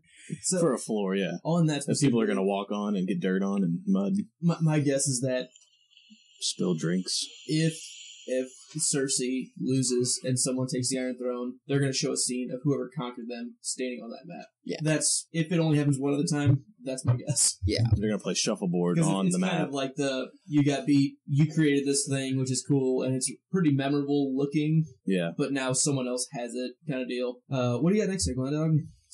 So then, they're like, we need an ally. Cersei's like, well, we can, and Jaime's like, look, there's 7 kingdoms out there. We got 3 kingdoms at best that we can like rely on maybe. And like, we need something to fight off, more guys. We need more guys. Which the Lannister army is a big army. Sure. But like, it's if other kingdoms can like rally around, they could easily be defeated. Well, we know like in season, we'll say like 1 and 2, like when the War of the Five Kings was going on, the Lannister army was I think around like 30,000 men at its top. There's also been a couple pretty big battles since then. Yeah. I'm comparing that to whenever they talk about Renly's army at the time where he had Highgarden and the Stormlands, he was at 100,000. Yeah. The Lannisters don't have that anymore because Olenna and Dorne wasn't even involved. Yeah. So that's another, say, I don't even know, like 20-something thousand. No, probably more, but yeah. That's lowballing 20,000 more. I mean, they're going to have pretty similar numbers to that. The Lannisters aren't. They're going to have similar to what they had then, maybe even lower. They don't have, I mean, it's not much. All they have is King's Landing. And especially with, I mean, they have just King's Landing and the Western Castle Rock, but I don't know. We haven't seen a whole lot from them. And, like, all of the North and the Vale are together, and the Rivers lands. So, like, that's... Yeah, there's 3 there. Plus the Riverlands, like... Plus beyond the wall. Jaime, like... Right, yeah. Northern plus. Jamie has this quote about, like, hey, like, we had the Riverlands with the Freys, but somebody killed, and he clearly, like, didn't know who. Like, he's like, whoever, like, doesn't like us. Yeah. Whoever killed, the Freys off doesn't like us. So they're we not gonna need help us. we need help. And then they cut to the next part where, you have the Greyjoy ships coming up, and, Cersei and Jamie looking on, at them approaching King's Landing. And Jamie's like, the Greyjoys? Are you kidding me? Like, what? Yeah, like, they don't have many other options. No. Like, Right. no other options. And I think it is good of Cersei to kind of realize that and be proactive and do something about it, because that is the only other card in the hat that you can play. Yeah. But it's a danger. I mean, that really is playing with wildfire. I think that's pretty telling. Yeah, no, absolutely. And especially the Euron. Like, if it was, say... Yara and Theon? Yara and If Theon... if they came to her or something? That's a whole different ball game, because... They're normal. Yeah, but... with Euron, he's a wild card, sure. He's wild card. I mean, he's Ironborn Maximus, like, in even different ways. Yeah, because because one thing the show doesn't touch on, but hasn't touched on yet, he's been drinking the potion of, what's the Karth, the wizard, the Nightshade. Yeah, the Nightshade. Nightshade potion, and so he's, already this weird-ass dude. But he's one badass motherfucker. Yeah. In the show only, it seems like they're really pulling up, like, he is cool with killing siblings. Like, yes. that's he, like... he just doesn't give a care about a lot of stuff. not a single care. And, I think that's, like, the card that they're pulling, other than getting into his background and his current mental state of just doing, like, all these really, really weird things. He does say that, whenever I went into exile, I was able to become the greatest captain in the sea. Yeah. And I think that kind of supposed to say that, he's... The Jack Sparrow. He's the Jack Sparrow of the narrow sea. Of the 14 seas. The 14 seas. Yeah. Is that what he says in the show? Yeah, he does. Okay. That threw me, because I'm always used to hearing the 7th. So I think they're really trying to pull the fratricide card as, like, this guy's, he's different. Like, they're not going really deep into the magic, and, like, they didn't do the horn blow, the dragon horn, the dragon binder horn. Seems like a good leader. He's very convincing, and he's a real likable guy. But he has this fratricide I think, to him. For the show, like, you had, like, Ramsay and, like, Joffrey that were just these evil characters. I think he might not have seen it, all like his full potential. Yeah. But I think he's going to be the next, I think just kind of evil. If you look at the character. the D&D scale, he's the neutral chaos, or I'm sorry, He's the evil chaos. neutral evil. No, I don't think he's Ramsay was evil chaos. Yeah, that's Ramsay's evil chaos. I think he's more neutral chaos. Are you familiar with this D&D? It's basically a 9x9 matrix that has one side is good, neutral, evil, and the other axis is just, neutral, and chaotic. Lawful, neutral. So I knew that, but for the people at home, you might want to exactly. But so like Ned Stark would be he's good, lawful good. Lawful good. Yeah, sure. Jon Snow would probably fall under neutral or neutral good. Neutral good. Yeah. But like that'd be a good. Let's put some of that on hold. I think. But anyway, but Euron falls under that. We could go all day about. Yeah, exactly. We could just go all. There's Euron falls under chaos, neutral, and stuff. Yeah, Euron falls under that neutral chaos, neutral evil, to where, like I said, he's a badass motherfucker, doesn't care about who he kills, but he's gonna do it for decent reasons. He's not just creating disruption to create disruption. Exactly. He's creating it for his own means. Exactly. He's not Dark Knight Joker. He's not, just to screw shit up. Yeah. He's trying to do it for his own ends. And with that, I still love when Cersei goes, "Why should I marry you?" Well, I'm a good fighter and I got two hands. With that little nod to that's what I was going to go. Two good hands. Two good hands. Yeah, to Jamie. I was like, after he was already kind of like, like I saw you fighting. It was awesome. Like it was glorious. Like he was like really sucking up to him, so he could like throw that little jab in there. Like, guess what? I'm gonna be hitting that. Euron. And then I guess it ended off, Euron's like, well, there's only one present that I can get you, and just walks off. I think we kind of know what that is. What would your thoughts? Let's push that off. Let's push that off. Alright. That's going to be a speculations thing. Fair enough. Glenn, you had another note, I think. Yeah, I was basically just, pretty much Euron just hashing things out with the Lannisters and, having these burns with, Jaime kind of, nonchalantly just talking about, the hands and then, like clearly I think that, Cersei's just playing the game, the game, like just, She's I'm not just going to be like, yeah, be desperate, but, so then that's when, Euron's like, okay, I get it. You don't trust me. I'm going to go out there, prove my worth, and then I'll be back. Yeah. So that's pretty much the end of the scene. Yeah, I think so. And we'll talk about what that gift for Cersei might be in our speculations and spoilers part at the end of the show. Mm-hmm. So the next area we go to is Sam, the Citadel, and Archmaester ... We don't really know his name. They did actually say it. I don't think they said it. He mentioned another Maester. Okay, because I'm thinking this. Then if not, then this may be Maribald. I don't think it's supposed to. Well, Maribald was the one walking. You're thinking Marwyn the Mage. No. Archmaester Marwyn. So in my notes, I just been calling him Archie. Archie. Okay. So Sam, Archie, and the Citadel are all hanging Archie out. Bunker. And Benj, why don't you kick us off on what you thought about this scene? And sorry, I was looking up something really quick. All right, so basically we get the Rocky montage of Sam pouring poop, and checking books. Yeah, I would have said, what a shitty montage. What a shitty montage. And then, literally shitty. Yeah. I liked it a lot. There's a pun in there. And watching it back last They're night, funny. watching it back last night, I'm just like, yeah, you could put that to Pink Floyd's Money. I was just like, that could be a badass beat. If somebody could figure it out, that'd be a badass beat to put something. There was some logs. There were, and you had to look a couple times to see. Wait, is that the soup bowl or is that the poop bowl? Some of them were like the same brush that he's struggling with. liquid, poop. But there was some logs in there too, and it was just there's some logs in the soup. Oh man.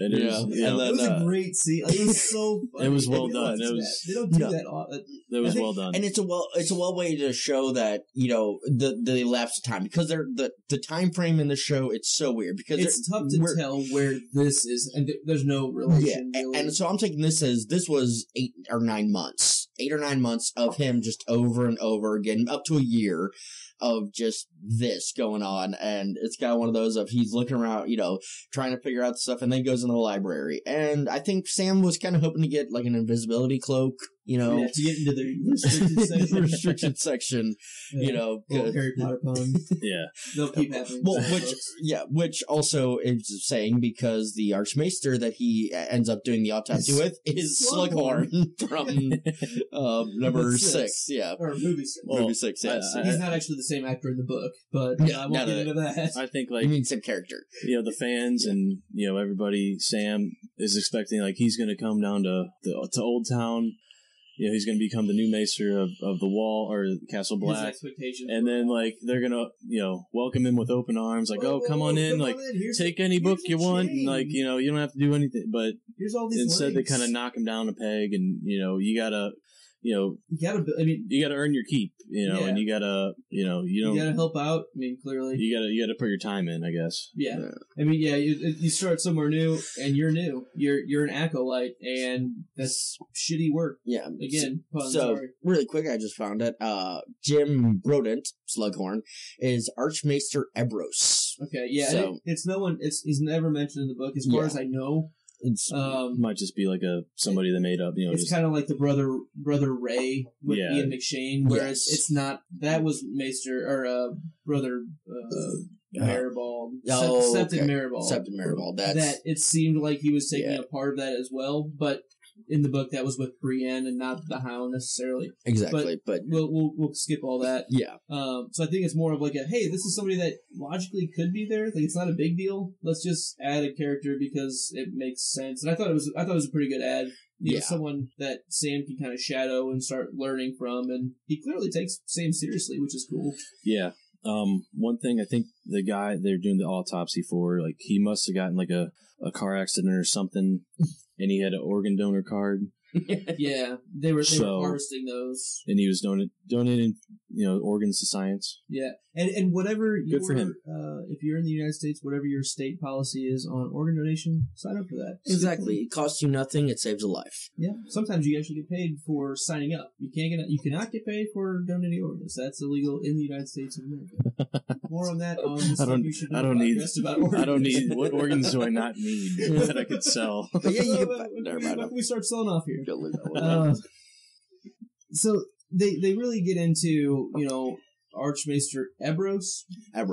Yes. Says that he believes Sam, but then he goes on to kind of say, the wall has stood through Aegon's conquering, it stood through Robert's rebellion, it stood through the long night. Winter has come over and over, and winter always ends, and the wall is still there. Yes.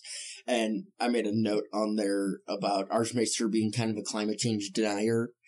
Because there's proof in front of him that, hey, this probably is different. This is different, this is coming. But at the same time, as a guy who has fallen on both sides of that issue at different times in my life, I'm like, yeah, I can see that. If you don't see it, or if you don't, know for a fact it's there, it's kind of like, hey, the wall's there. It's gonna hold. I know about the whites. I've done a study on them. It's like dealing with the boy who cries wolf. I mean, that's really like what it seems like. The mace. Yeah. If he's supposed to like symbolize the maesters, even like the ones that would believe him, like that mentality, then the maesters in general are pretty much saying, we've seen this before. You can't overly prep every single time. Like, you just can't. Like, exactly. All you can do is just be prepared if it happens. Yeah. And like, if it happens, then we'll deal with it. But we're not going to waste our efforts right now when there's a lot of other things that we could do. Yeah, it's like the old adage, like, we've gotten through all these hardships, and we just got through them. Power through them, yeah. Like 9/11 or ISIS, stuff like that, terrorism. Yeah, is this really something worth worried about? Like, can we just go on with our lives unless it turns into something? I mean, because they're also outside of Dorne, as far away from the wall as you can be. Outside of Sunspear and Dorne, they're in the southern western part of Westeros. Like, if it happens, they're going to have a pretty big lead time to hear about it. Yeah. Comparatively to anybody else. Exactly. Plus, so they don't really have to give a shit until the wall has any damage. No, and here's the thing, the Maesters don't fight. They're not gonna be, they advise, they, tell people, hey, you might want to check this out. Manipulate, potentially. And they deny magic, potentially. Yeah, potentially. But, they don't give a shit. They're not going to lead the charge. So, Sam finding that book, going in, actually breaking into the... That's a scene coming up. Are we... Okay. Yeah. We want to talk about that now, or put it off and do... I wasn't sure if we were going to do, like, if we want to just lump everybody together, or... I was just folks at home. We're figuring this out right now too. So I think for like this scene, I think all he does is like he just steals the key. He breaks into the restricted section. And takes the books. Gets the books, which apparently was like the very first book that he walked right through the gate. It was like, oh, there's one that I need. Oh, there it is, the first one. What are the odds? Yeah. He look around. He was just like, there's a book. Grab. I honestly was waiting for him to open it and just get a. Just a bat flies out or something. Okay, I mean, let's go down to that. Okay, all right, that's fine. And, that's not a problem. I wasn't sure. I'm fine with that because I think it makes sense to have just talk about it now and this one specifically I think makes a lot of sense. So this is the Sam and Gillyweed section. Yeah. Again, sorry, Harry Potter puns. I just can't stop. So Dragonstone seems to have a catch of dragonglass. Yeah. And we also see a sketch of the Dragonbone handled dagger. Valyrian steel dagger. Yes, which was the one that was used against, or was tried to use against Bran. The cat's paw. Yeah, they cut Cat's hand. Yes. Which was Littlefinger's. We gave it to Tyrion in a bed, but that never really happened. Yeah. So that whole thing, if you haven't remembered about it, check back in season. I was going to talk like with this, like the book that Sam's reading. I was going to talk about with like the spoilers, but like basically he does skip over, kind of like skims through a page, and I think it was more the show did it for like the fans to kind of see like kind of the writing of it had like kind of notes about Valyrian steel and like dragonglass as it pertains to like maybe the White Walkers or something like that. Yeah. Oh yeah. Well, that book was called something about like the legends of the Long Night. I think. Something like that. So that seems like it's pretty directly related to, if we're supposed to make that logical jump to the White Walkers being basically what the Long Night means, them being able to come into Westeros. Exactly. And now, in fairness, we knew about 4 years ago that Dragonstone had Dragonglass. Because Stannis said, "There's a store of it." I actually totally forgot about Stannis saying that. Yeah. I'll have to go back and see that because I still don't remember it. It was when he first got to the wall. It was like, and he sees Sam, and then he's like, "Your father was Randall Tarly." That's right. He does talk to him specifically. Yeah. Okay. And Sam was studying it and everything, and so Sam catch at Dragonstone. Yeah. Stannis grew up there. Yeah, well, no. Or no, Storm's End, sorry. Yeah, but he took over during Robert's Rebellion. He took Dragonstone. Yeah, that's right. So he was there for a little bit. Yeah. Yeah, and so it's kind of one of those of, for Sam to be like, oh, there's a cache under Dragonstone. Yes, you knew that! For the smartest, one of the smartest guys in Westeros. You need a drink, so you know things. I haven't read it in a book, so it's not true. Yeah, exactly. Maester didn't write it down, so, but it's like, I love Sam, but at the same time, smack his fat face sometime. At the same time, you could maybe see, like, because Sam's going down to be the next Maester of the Wall. Like, maybe he's going to learn other stuff, too, hopefully. And he was told by Jon, go down, see what you can learn, what we can... So, officially, we know, yes, Dragonstone has Dragonglass. It seemed like that would have been a big, like, something Jon would have known, too. Like, hey, Jon, like Santa said, there's Dragonglass. Like, after he killed the White Walker with Dragonglass, like... Mm-hmm. So they kind of had, like, a little inkling of maybe this stuff is cool. Yeah, so real quick recap on things that we know kill White Walkers. We've seen Dragonglass do it from Sam. We've seen Valyrian Steel do it with Jon. Yes. Right? Those are the only Which that might be something that... And fire. We've seen Jon take this might be another, jumping the gun on spoilers, but maybe, like, to make Valyrian Steel, you might need Dragonglass or something. Yeah. It's one of the raw materials, potentially. Yeah. Well, they even said in there, the Targaryens decorated their weapons with Dragonglass without ever knowing what its ability against the White Walkers. He said that in there, and so like maybe that is a part of it. Maybe they just started using it, and it became part of the process, but they didn't realize that was what it is. Well, here's my theory on it: Valyrian Steel is actually made with Dragon's Fire as the heat source to melt and fold. Sure. So there haven't been dragons in 300 years, or a lot less. Because Aegon's conquest was 300 years ago. Yeah. But there haven't been dragons in, say, a century.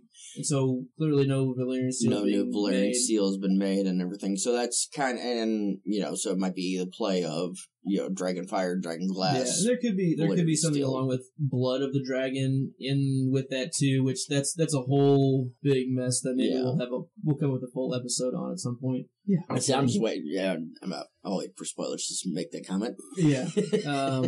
So at the very end of that scene of Sam, we see him taking, more acolyte-type chores of picking up the old bowls from, it seems like a quarantine. Like the solitary confinement. Right. And we see what clearly is Jorah's grayscale life happening. Yeah. Pretty gruesome. Like, it looks pretty gross. I think it looks great. I mean, it's well done. Yeah, but it's just, like, looks out of control. Yeah, I mean, if you think back to Stannis' daughter, Shireen with her face, it was only for a time that grew on it, but, you can imagine, after, let's say 9 months, a year that Sam's been at Citadel, mm-hmm. that, grown up, that thick stone style skin. Yeah. But he asks, has the Dragon Queen landed yet? And Sam says, not yet. Not that I know of. I think Sam just really doesn't know. Like, he's kind of scared because, the arm just comes out and just takes the bowl and, like, scares, the shit out of him. And, like, and then Jorah, asks the status of Dany and Sam's like, look, I don't know. Yeah, bro. Come on, man.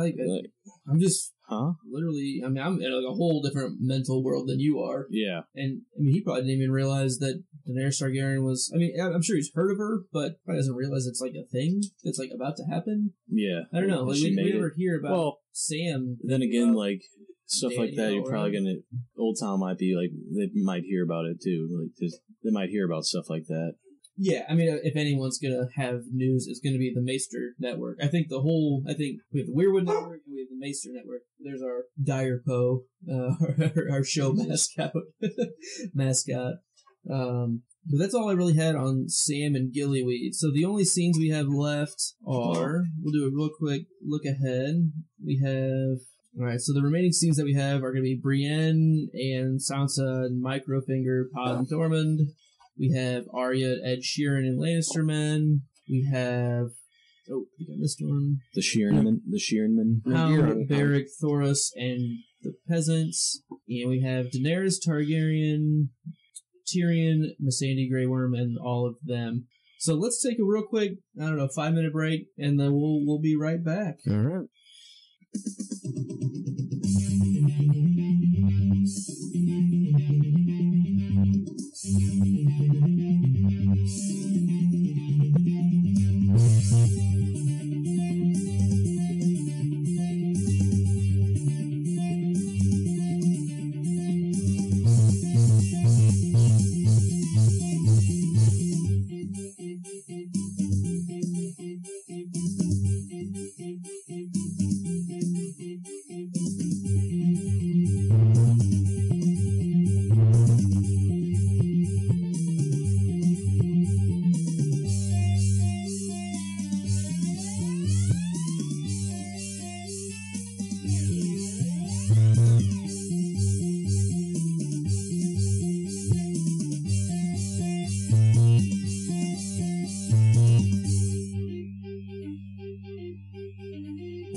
But Luke's not invited, but Glenn, you interested in going to see the new It movie in September? Sure. I'll have to You guys go. It's a shameless plug for another one. We're recording again now. Oh, okay. Oh. Welcome back. Yeah.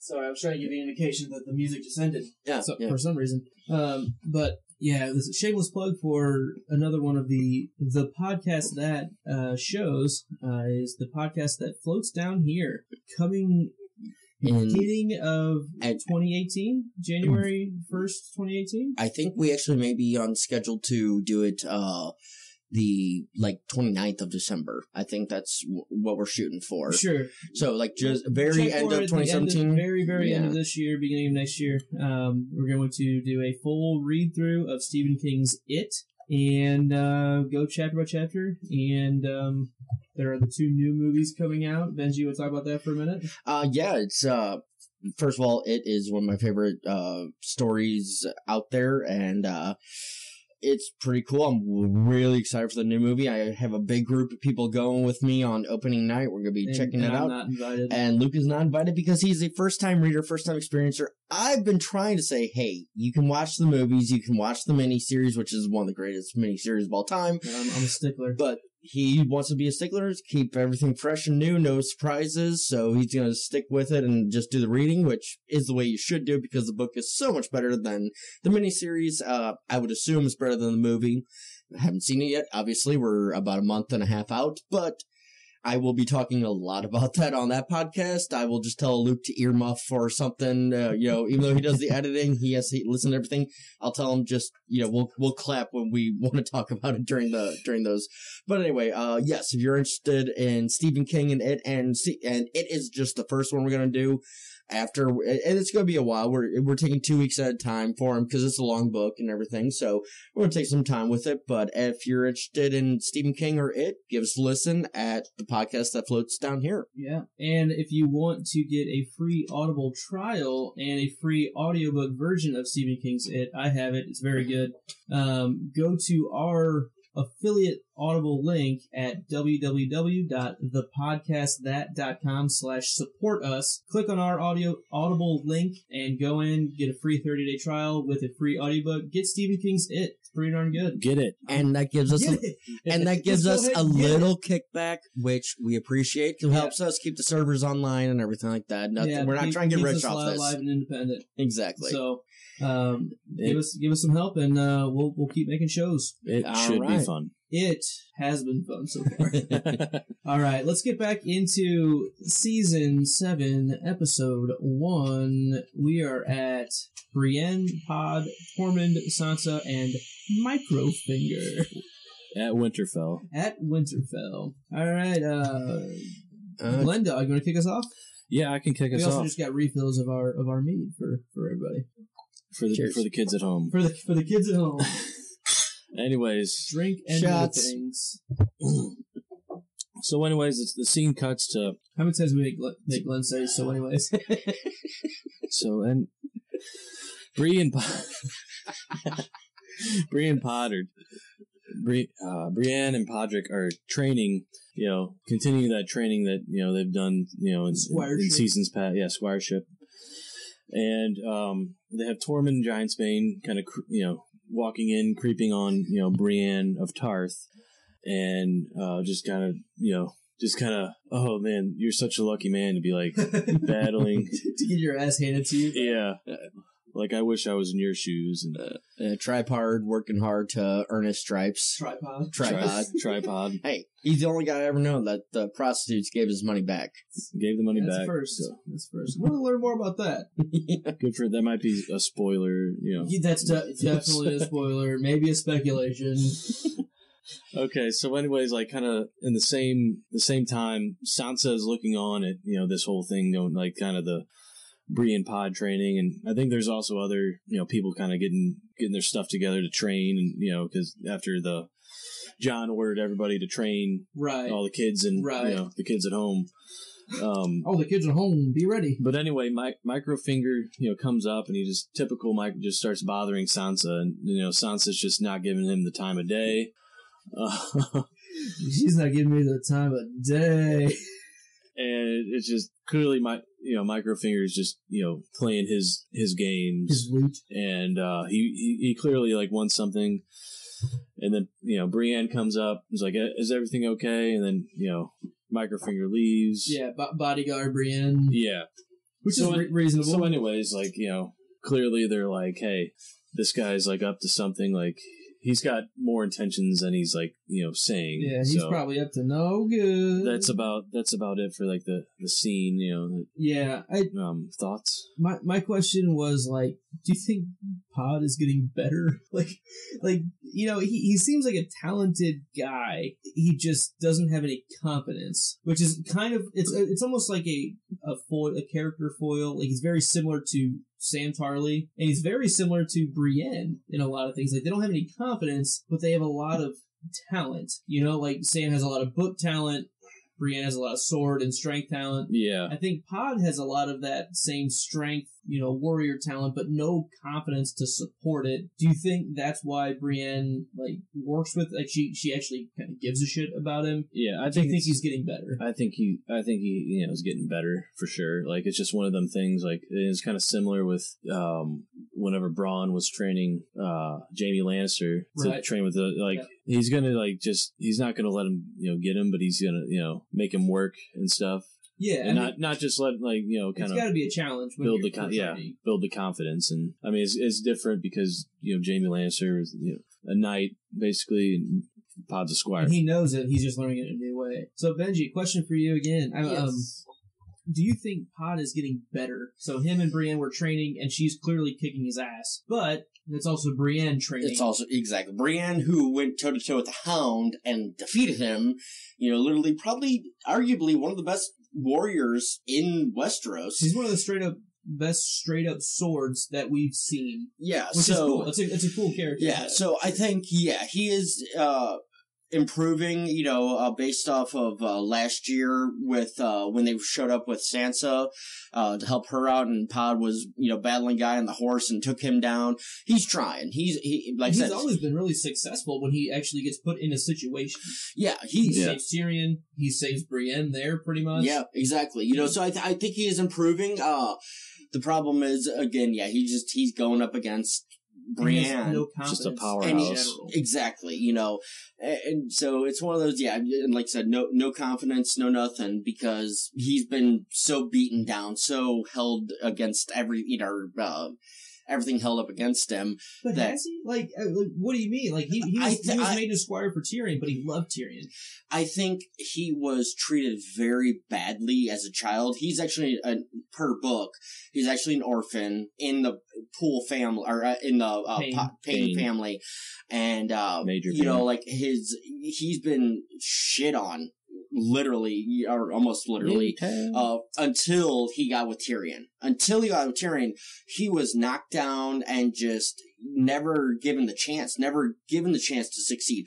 Like, if you look, he knew all the houses, from, Dorne and all that, and I don't know that. He's got the talent. He's got the talent. He's got the brains. Capacity to do it. Yeah. And I think he has, so I think he's similar to Sam Tarley.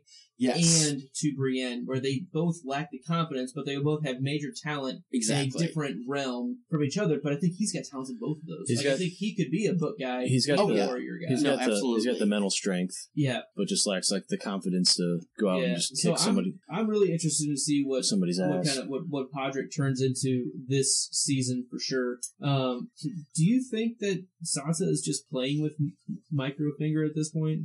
Well, I think she knows what he wants, right? Which is what her and what's between her legs and her seat. I don't mean that in a sexual way. So there's Direpo.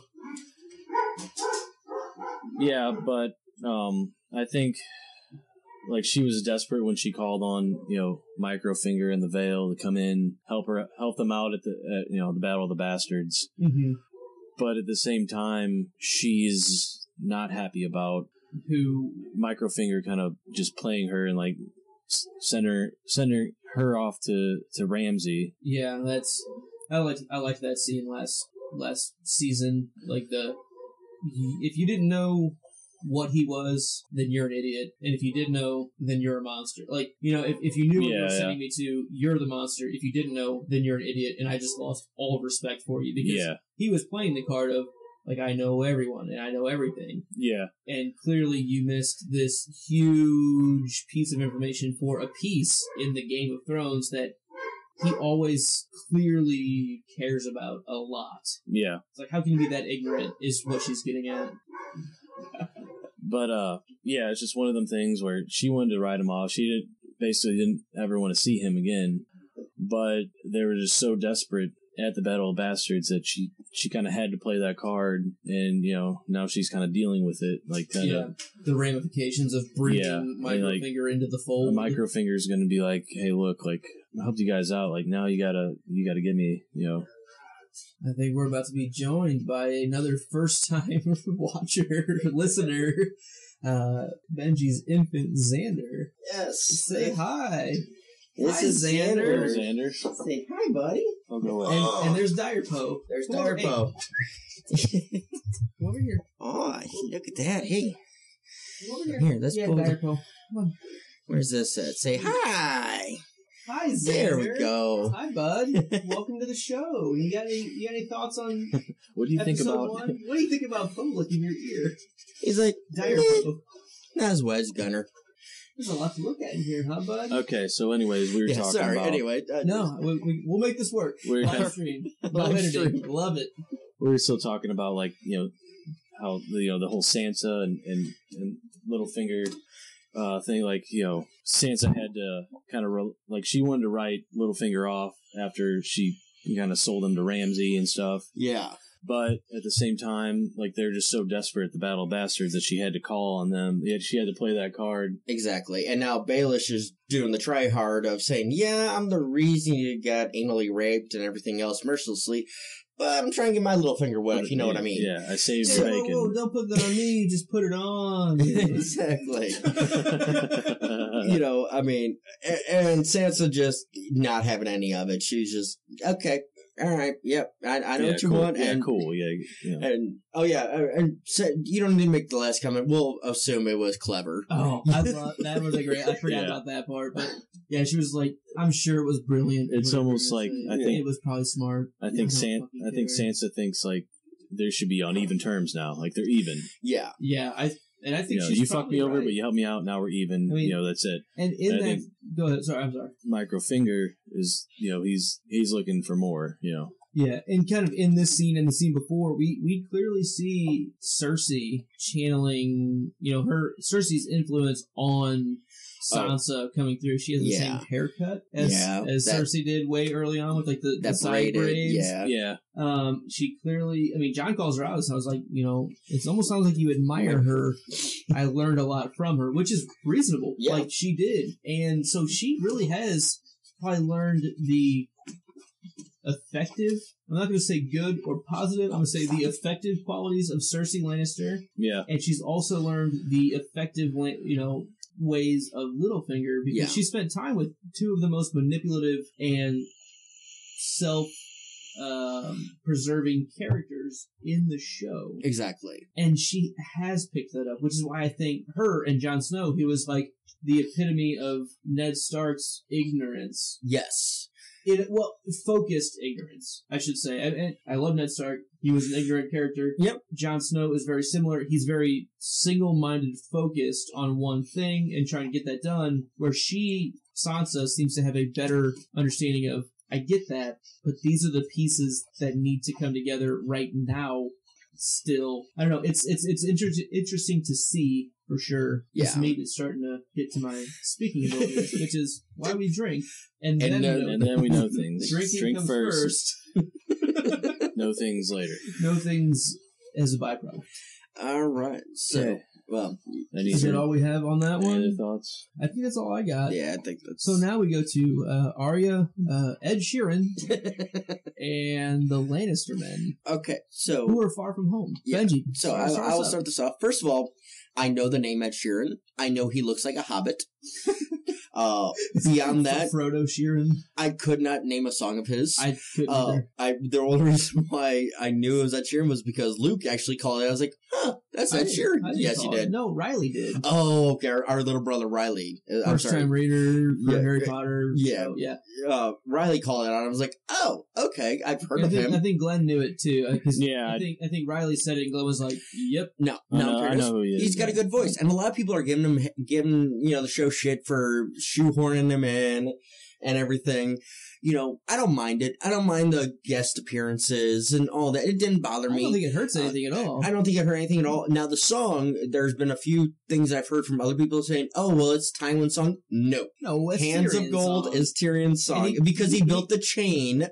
That's what it was meant for, was the chain, but then the hands of gold are always cold, but a woman's hands are warm. It was all meant for Tyrion and Shay and all that. I do like how they kind of played that in, without having the singer from that era, when Shay and Tyrion were going on. Might be easier for me.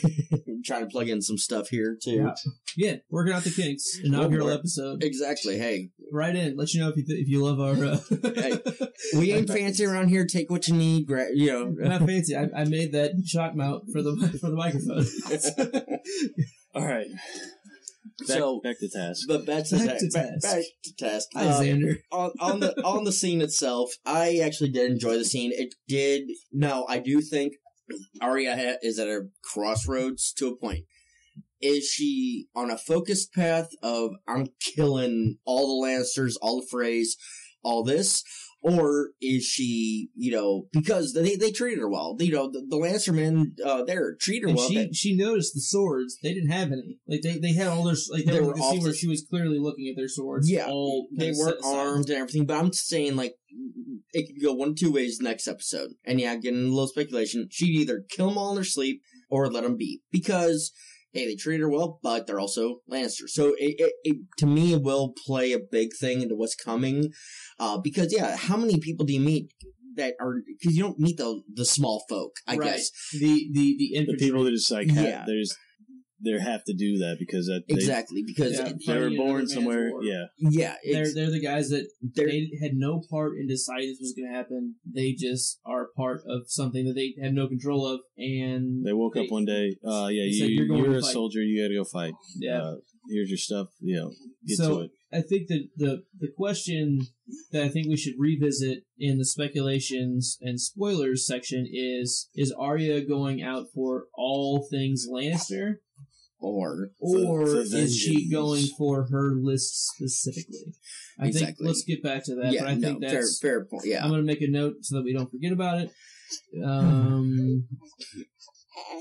Is that all we have for that scene? Really? I mean, I didn't think the Ed Sheeran stuff was a big deal. Apparently, people are like kind of all up in arms about it. Again, didn't realize who it was. I knew the song. Yeah, and I thought it was well done. I get geeked out over the song coming on more so than Ed Sheeran, because it was like, oh shit, they're actually getting that song in now. So. I think people were like more like, if you know who Ed Sheeran is, like it's almost like they thought they're like just kind of putting him on display and kind of showing off that we can get this popular singer. He's one of the bigger kind of. But at the same time, you know what? It's his favorite show, and you know what? He's a well-known British singer, songwriter, actor. I thought it was fine. I thought it was well placed. I think people just exactly, and he actually didn't have any speaking roles apart from singing. I think he said one thing. Oh, maybe they showed him in like one scene, but it was never like spotlight him outside of the singing thing. Yeah, because everybody else seemed cheesy. Yeah, it was the other guys that were talking. He just was basically there to sing the song and just sit there. Right. The other guys were like, "We're far from home." Yeah, and it kind of sucks. And this is tough fighting in another man's war. Exactly. And like my wife just had no kid. Yeah. What was boy or girl? Oh. I have no idea. Yeah. Only the large, the high ups get ravens back home. Yeah. I mean that's these are like rough. These are like the kind of the pheasants and stuff. The pheasants. You fucking pheasants. The peasants. Like they don't have any like say of what like how their life goes. Dire Poe. Dire Poe. He's used to it. Dire Poe. He's just getting tired. So I do like seeing Arya getting drunk with these guys. Like it seemed like a couple of them were kind of like, clearly she's pretty attractive, and like how often do you see in Westeros a lone traveling girl who seems to be able to handle her own and carry an interesting conversation, and so a couple of those guys are probably pretty turned on. Oh yeah, but she can also take care of herself if it came to anything odd. Yeah, but I like that she's playing this card of like, I'm just one of the guys. Exactly. Let's just shoot the shit. One of the boys. And also, I liked how they played it. Yeah, they're kind of like, oh hey. But they're not. They're not that overtly. They're not like the mountain where it's like it's there. I'm taking it.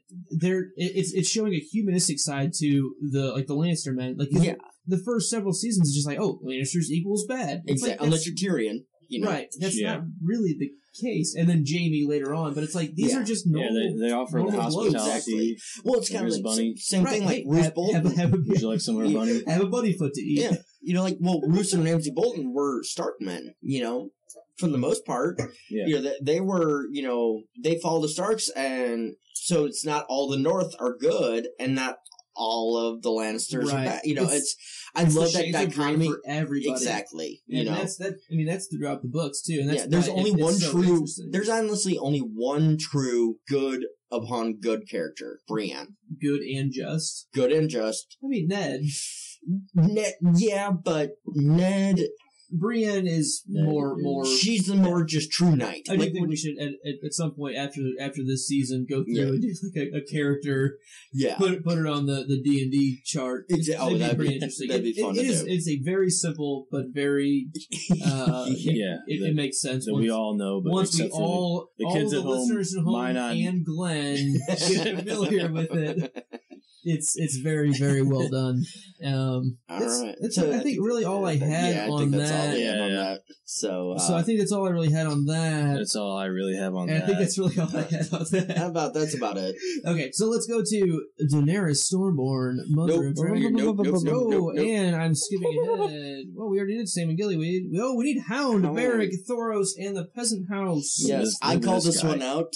I will say in our showing while we were watching the live watch. I was like, wait, because I missed the previously on, so I didn't catch the whole thing. But I saw the house. I'm like, that's the one he robbed, and I said that out to everybody, and everybody's like, they did show it in the previously on, but which if you were paying attention, it was a lot clearer. Yeah, on the second and third watch through again. It's basically back in like on the first watch through, I didn't watch the previously on or whatever, and just got started going. Was it like season 3 where Arya and the Hound are traveling? Season 3. You're right. Season 4, she goes. They're traveling together, and basically they get to this one house, and it's a father and a daughter, and like they're kind of struggling. They can see, and like they offer them hospitality. I think they give them like soup or something like that. And, and offer them work. And the daughter's like really cool, like making soup, and like the house is like it's decent soup. They seem like sincere, down to earth people. They didn't keep ale because. But then the Hound kind of screwed. And the dad was like, "I wish I had some ale, but I just don't." Oh no, I thought it was the dad's. If I remember right, the dad was like, "We don't drink in this house."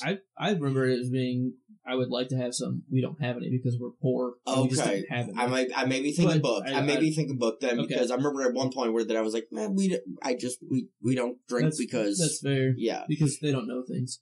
Glenn, what were you getting at? No, so then like basically the Hound back in season 3 kind of screwed over this family. He robs them. He robs them, blind, and Arya's like throwing a fit about it, and like why would you do that? And he's like, look, they're gonna be dead. She's her just card, They're gonna be dead by winter. So then let's fast forward to winter. Hey, we're at winter now. Welcome. And like this is after the Hound joins, the Brotherhood without banners. With or without banners. Thoros of Myr. You got the Beric Dondarrions in the group, and a handful of other schmoes. The brothers without Stoneheart. Yeah. Anyways, so they pull up to this house that clearly the Hound remembers is this house is screw the guy. Like, let's not stay here. Let's not stay here. And they're like, I don't like this place. They're like kind of it's like snowing. It's kind of a blizzardy weather out, and so they Thoros of Myr and the Dondarrions are like they kind of like, no, we're staying here. So they end up staying here. We gonna be staying. They get inside the house, and what do you know? Like, father and daughter are dead. Yep, there's a couple corpses. So they're talking about how the Hound and Beric Dondarrion are talking about how they died, and then they sit down, and the Hound wants answers about why Beric Dondarrion is just being saved, and Yeah, I mean, he goes through like the whole I respected you, I didn't like you at all. Right. Yeah, but these are good people, and they died. You're not, and you're still alive. Right. He's like, I never gave a shit about you. You should be dead, and you're not dead. You should be dead. What's special about you? And that I think there is something to that now, because Beric is For Beric specific. Yeah, I think there may be, with as many times he's been brought back, like Jon Snow. The only two characters. We know Jon's a huge part of this. Beric's an overlooked side character with the same kind of stuff. So I think he's going to play a big role, I think. I think so. Yeah. And like the preseason trailers, we clearly see with him with Beric with the flaming sword. I mean, he just wipes his hand and wields it out. Yeah. He's got a flaming sword. Take note. Azor Ahai. So anyways, the Hound is trying to get answers from Beric, and Beric's just like, hey, look, I don't know. So then Thoros and Myr is starting a fire at the same time. Starting a fire. So then he invites the Hound to, hey, you want the answers? Like, come and look in the flames. Tell me what you see. Come to my window. So I'll be home looking at the fire soon. So the Hound's just kind of like, why did I join a bunch of fire worshippers after what happened to him? Right. Yeah, he's not a fan of the fires. Exactly. Yeah. It's like. Anyways, so then the Hound kind of looks in and is kind of like, not serious at first. He's like, tell me what you see. I see logs burning. Yeah. I like that that's Sandor's. That's the Hound's answer. Yes. Yeah. I'm going to make a strong distinction between the Hound and Sandor. Yes. I think he is strongly becoming Sandor again. Yes. So then Thoros basically throws out like, hey, okay, like, tell me what you really see. Like, I get it. So the Hound looks on. Yeah. In his visions, he says, I see the wall, it's ice in the fire. Ice, yeah. Eastwatch by the sea is basically what he's like describing is what he sees. And, the dead, the army of the dead are kind of thousands. Yeah, thousands marching kind of past. Just one by one. Not speculative, just I could see it happening. Hound saw the East, Eastwatch being attacked. Jon and Tormund saw Eastwatch being attacked. I can see him going west. Just a nice king saying, fuck you, we're going to the west side. Yeah, I mean, like... A diversion. Just, we're going to go to the west. Because Hardhome was to the east and everything. Right. It just, I know, completely off topic. It was just one of those, I just thought about that. That's fair, though. I mean, so, I could just see him saying, like, And who's really to the west? I mean, normally it would be Iron Islands and Bear Island, but, like... Yeah. There's not. I can't. I would need to look at like the map of the castles at the wall. But I know. So there's. I can't think Castle of Black is the main center, one, and that's towards the center. Eastwatch is to the east. Eastwatch by the sea. And what's the one? I can't think of the western. There are 3 current manned ones out of like 13 that they're used to. Yeah, and there was also the one that they sent in the books. They sent Dolores Ed right before. Jon got stabbed, Caesar style. Well, that was to get rebuilt. Yeah, but I'm talking like the furthest west one. Yeah, and whenever he kills Janos Slynt, that was the replacement for that. He was sending Janos Slynt to go rebuild. Yes, a castle, and I can't remember which one it was, but regardless, it's. But I could see, there's not a whole lot going on the west side, and the Ironborn are all gone. It's like if there really was going to be like a Westeros, invasion, amalgamation of armies protecting, a lot of the west side's gone. Exactly, that western north, exactly. Yeah. Okay, Lannisters on to the west, right? Yeah. Basically, I just looked this up. You have Castle Black, Eastwatch by the Sea, and the Shadow Tower. Shadow Tower. That's on the west side? That's the western. The western end of the wall. Eastwatch on the west side. I can never remember. Hi, Xander. Oh, man. So, that's the western. The Shadow Tower is the western. Yeah. castle. Right. So there's 3 Yeah, so East, Shadow Tower, Castle Black, West, and East Central. Watch by the North Sea and the South Sea and the sea. No, Oh. but I think it's pretty interesting. Yeah. Like clearly, the Northern Army is what I'll call John's army, and also That's the Veil and everything, and the Wildlings. and apparently the Brotherhood with or without banners is going to start heading that way. I mean, logically, that's what's going to happen. we're I going to think head them off at definitely the pass after that vision. Maybe this might be spoiler worthy, but like they're probably going to head after that vision. They're probably going to head that way, yo. Yeah. But it would be funny if they were like, "Yeah, we went to Shadow Tower." Or we walked right through because Bran already went through. So your vision said, or East Watch by the sea. tower that Bran came through originally. Yeah, was that Shadow Tower? No, that wasn't Shadow Tower. See, that's the one I was trying to think of. That's the one that had with the Rat King. The Rat King. Yeah. Again, and Cold Hands was the one that led. Well, Sam and Gilly came through the wall there, and then Bran and Mira and Jojen. And Hodor. Hey, rest in peace. Close the window for the fallen. For the fallen. Close the window. But, okay. All right. Yeah, can you check what that castle was real quick? Which one? The one that Bran and Mira went through. One of you guys can check it out. All For the listeners at home, thanks for checking in. Definitely follow us on social media. We have a Facebook page at facebook.com/KnowAndDrink. We are also on Twitter at KnowAndDrink. Check us out at www.thepodcastthat.com/KnowAndDrink for our RSS feed. Subscribe and rate us on iTunes. Check out our YouTube videos. And always, you're welcome to join us Monday nights during the season where we do a live stream, chat about the episode that just happened. Call in, get your thoughts in the chat, and we'll read them on air at the end of the show.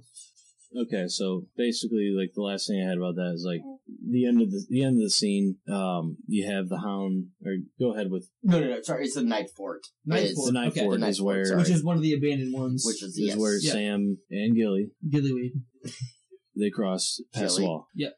Okay, so you have the Hound. Middle of the night. He's outside, burying the father and daughter, trying to right his wrongs, I think. Where Thoros comes out, and he's like, kind of, what are you doing? And he's like, I'm burying the dead. Yeah. And, Thoros helps him out, and then they say a prayer together, or try to. Yeah, Sandor's like, Father...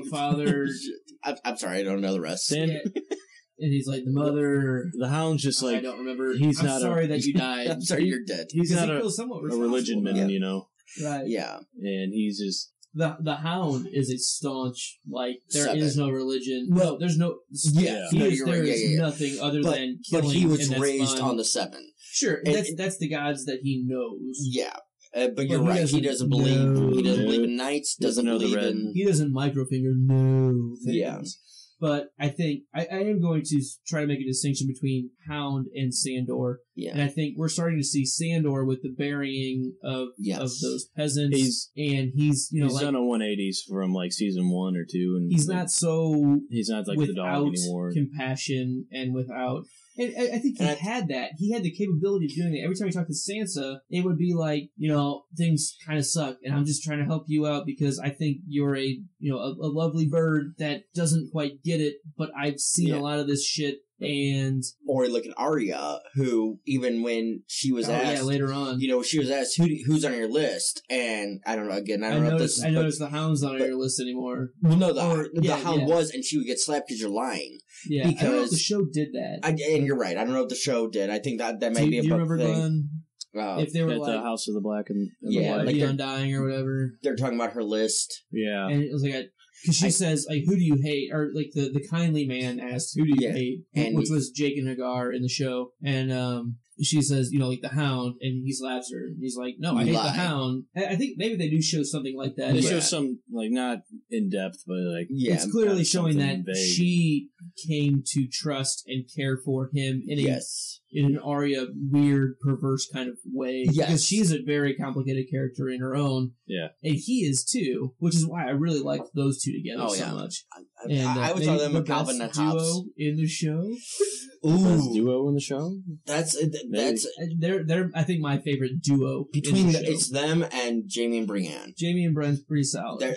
Those two would be, and then just Samuel Tarly. He's enough to be a. So in this episode alone, we see and Tywin Lannister, Sandor, the best 1-2 punch. Beric Dondarrion, and One Weg Wondar One. I just love it. They're great.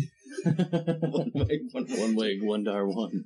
No, but so in this episode alone, we see Arya kind of clearly coming back. Yeah. And she's a little bit changed, in the fact that she's like finally capable of doing the things that she's wanted to for a long time. Yeah. And we see Sandor coming back and like really showing like the compassion that I think Arya was almost like trying to squash out. Kind of like we were saying. No, I think Arya was trying to bring that out of him originally. I know, but she was trying to bring that out of him. She was trying to squanch it out of herself. And I'm using Rick and Morty term for squanch. Sorry, I missed the out of herself, so yes. Yeah, she was trying to squanch that from herself, but also, like, I think she respected the Hound a lot because he was able to, like, get shit done. Like, and she liked that, and I think now she's kind of on that path, and I think they've crossed.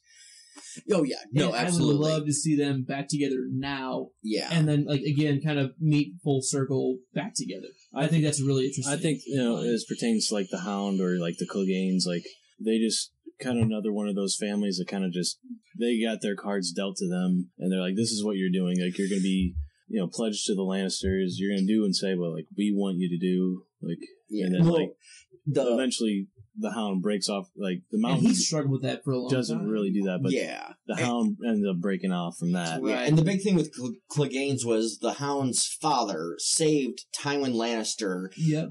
He was being attacked by wolves. Tywin was being attacked by wolves, and the Hound's father, with his three dogs. The dog keeper. Who was, the Hound's keeper. Basically, his three dogs ran off a pack of wolves and saved Tywin Lannister, and from that point on, he became a landed knight. Yes, and anything out of Bannerman, and his family was set, and that's why that's why what's brother's name? Gregor's at hell. Thor Bjornsson. Yeah, world's strongest man, 3 years running. Yes, I'm still waiting for him to get in WWE. He's gonna show up. Him and Brock Lesnar together. Oh, I want him and Braun Strowman. Just, I know you don't know who that is. For a different podcast. But anyway, it's one of those of that's why they're held in such high esteem, and until the Hound basically, for lack of a better term, pussied out during the Battle of Blackwater. He was the guy. He was handed a white cloak with no question. That's true. Which I guess he's better off. Like some of these people, like, you just have to fight. Like you get a seat at like the night, like you're a knight or whatever. Like you get on the Knight's Guard or whatever. Yeah, it's better off than you're the just King's Guard. Sure. Yeah. The Knight's Guard. The Knight's Garden.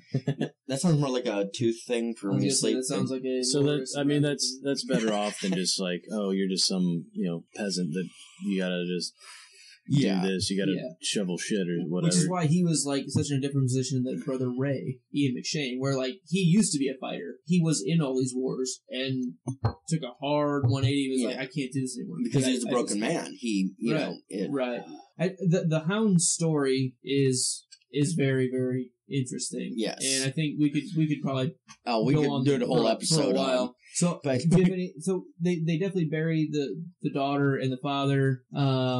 And they do this the prayer, and it's really sweet, and it's nice to see Sandor coming around. You guys have any final thoughts on Sandor Hound, or should we move on? Can't wait till they get north. I hope they get north and don't get held up. You go to Eastwatch. Yeah. What sounds like their plan. I want to see that battle. There's going to be more with them coming up. So all right, so stay tuned on that. So we're at our final group. Is that? Yes. All right. So we're at final scene. Daenerys Targaryen, woman with a long freaking name. Mother of Dragons. First woman of... Oh, really? Yeah, we don't like Dany. I know. I agree. Oh. She's boring. But she's got Tyrion, Missandei, Grey Worm, the dragons, Yara, the cast of characters. That's right. Yeah. What'd you say? The cast of characters, the group. Yeah, the gang. she's got... The Tyranies not made their way to Dragonstone. Yeah, absolutely. And, So I'm going to start this scene off with the dragon music is one of my favorites. Every time it kicks in, and I think they started it in like season 5 where they really started using it, and it just really kind of hits like it hits hard. It does, and like in your home. It hits hard in the home, like Hard Home did, and it's just really like kind of inspirational. I think it is, and I think that's what they're playing up. Is like, you know what? Because she is a very ambitious, not for ambitious reasons type character. She feels. I mean, this is the first time we've talked about what we feel about Daenerys Targaryen, but my thought is she's doing what she thinks is ancestrally right. She thinks that she is taking back her throne that was usurped, and she has done a lot of things that are very, very noble. She's released a lot of slavery. She has freed a lot of people and then gained their trust and loyalty through being just decent to them. True. It took some hardships. She had to learn how that works, but it was hard to hold Marine, but she ended up doing it. And yeah, it took a couple... And then she just abandoned it. It took a couple brute force measures to do so. You know, the slave traders were coming in and starting a war with them, and I mean, she just roasted their asses. I mean, that was... She had, for lack of a better term, and no politics involved, she had a trump card. And she had the nuclear weapons of Westeros, and she used them because, you know what? This isn't the fight that I want to fight, and now I can go do the fight that I want to fight, and I'm leaving this in a way that I think it actually can survive somewhat. Yeah. But it needs to figure it out on its own. But she's finally home, and the hand on the sand scene, so cheesy. It was very cheesy, so cheesy, so it's tropish. What she needed. Like it's very much. I mean, she's kind of she's kind of a trope figure in some At least she didn't ways. kiss it. At least you didn't kiss it. Yeah. So Robin Hood Men in Tights. He swims exactly. You know, England with the Hollywood sign up on the hill. I'll give her the hand on the sand. That's fine. I thought it was tastefully done. It was. My one problem with the scene, if I can say. Sure. Is this on the beach part of the scene or the whole scene? This is the entire scene altogether. My Tyrion didn't say a goddamn word. And I think that was well, it was. The whole scene needed literally the 2 words. No dialogue. The 2 words that were said in it. Which no they're dialogue. doing a lot now. And they are. Because they saw how successful it was at episode 10. They were like, the music carrying the story. Kind of. Yeah. No, and it was done well. It was like, if you're going to pay Peter Dinklage, if anything, you let Danny and Grey Worm just pull up first. And then, you know, show all of them, though. I know, I'm just saying, why pay, you know, your top billing actor. Yeah, pay your top billing actor, who literally, yes, is the first guy named, doesn't have a word in the episode. But he was still acting. There was still acting involved. True. Glenn, what are your thoughts on that? As far as, like, on the scene overall. Like, what Daenerys kind of walking through. And, you know, I think it was more of her experiencing it for the first time in her life. I know she was born there, she was Stormborn there. No, she was not born on Dragonstone. She was born. She was? No, she was not. She was born on the ship. They had left Dragonstone before she actually was born.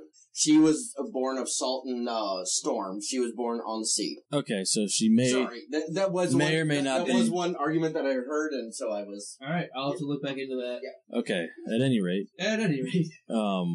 It was her first... This show's first time being back on her, like, family's home, like, where they had, you know, settled that really years is like back. Their ancestral scene. Yeah.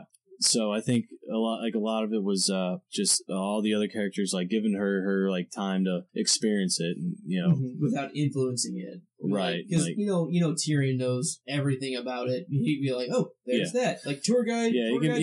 He could be a fly on a pest, like being, hey, look, like, oh, this is like, can you just like shut up? You know? Can I just experience it? Like, yeah, I'm in charge here. So I think like the whole thing was just her just going up, experiencing it.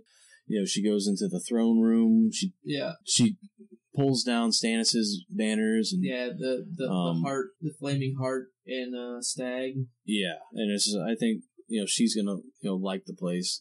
Definitely, because like Stannis, they just like deserted the place. They're like, this place sucks. Yeah, because they had to go north with like all their power. It was just funny that nobody was left there. There's just an empty. I'm surprised no one else was there. There's no squatters. And somebody's like, okay, you're not gonna be. I'm coming in. House the homeless. Billington. We're moving in. We're homeless. We're coming in. No squatters moved in while Stannis was gone. Like, right? Or maybe the That's I was kind of the Unsullied kind of took care of that. Before. I was kind of surprised that like there was just nobody, nothing there. Not a soul there. I do agree with that. I mean, sure, but like I get it for why Stannis left, but nobody's there. Ain't nobody left. So the other thing that we saw was the exterior of Dragonstone for the first time. Yes, I thought it looked freaking awesome. Oh, those those dragons on the dragons flying. The dragon doors. It looked very Mushu from Mulan to me. But like the ones in the throne room, the ones kind of detailed all around, and the overall castle like on the beach. And like the long, almost like Great Wall of China looking walkway that they took up there. Yeah. And like there was like a the exterior wall was like a jagged 90-degree, like staggered type wall, which was really badass because it was black stone. Black oily stone, which is a big thing that comes up for a lot of the like First Men, like super, super old stuff. There's some things that are built, and again, this might be something for another show to get into more, but like the buildings that are built out of black oily stone, I think, we're not engineers, so. No, this is an in-show thing, in-book thing. I got you. Like there's things at Old Wick, there's things at Winterfell, there's things at Storm's End that are all built with this black oily stone, and some thrones and crowns are built out of this black. It's something that we should at some point revisit and research. But I think they're clearly trying to show that it's this black stone. Fair enough. I think it's awesome. Like it looks really great. Pretty boss. It looks pretty boss, and. She doesn't sit on the throne. No. She walks right. She looks at it and hesitates. There's like a part where to the table. The table, which is the strategic the weirwood potentially that was carved into the map of Westeros. Well, I think that's more to show. She went right to the we got to get shit done. Exactly. I'm not asserting my power. I'm not just going to sit on the throne and just sit here and just do nothing. We're gonna get to it. We're gonna hop to it. We still got work to do. Yeah, I mean, like all these things are important, but guess what? It's time to get things moving. Exactly. Put the hard hat on. And by on. the way, we have switched to a new mead. This is made by myself, Benji. It's called Hogsmeade. Another Harry Potter reference. No, it is not. It's a play on my last name, and it's a mead. That's it. No trademark infringement. No nothing. Just Hogsmeade. JK, back off. We love you. We love you. Back off. There's no E at the end. Hogsmeade. Anyway. It could also be Hogsmeade. Which is also an apple cinnamon kind of a cider style mead with a good little 18% of ABV. So, yeah. So we're a little sloshy, and we're about to get more because we drink and know things. And for those of you who don't want spoilers, even though we've given a few and quite a bit, we're getting close to that time. Just giving you about a 5-minute warning. All right. So, how accurate do you think the description that HBO gave prior to the show and also the episode title was for this episode? The episode title is Dragonstone. The description we read at the very beginning, but let's read one more time here.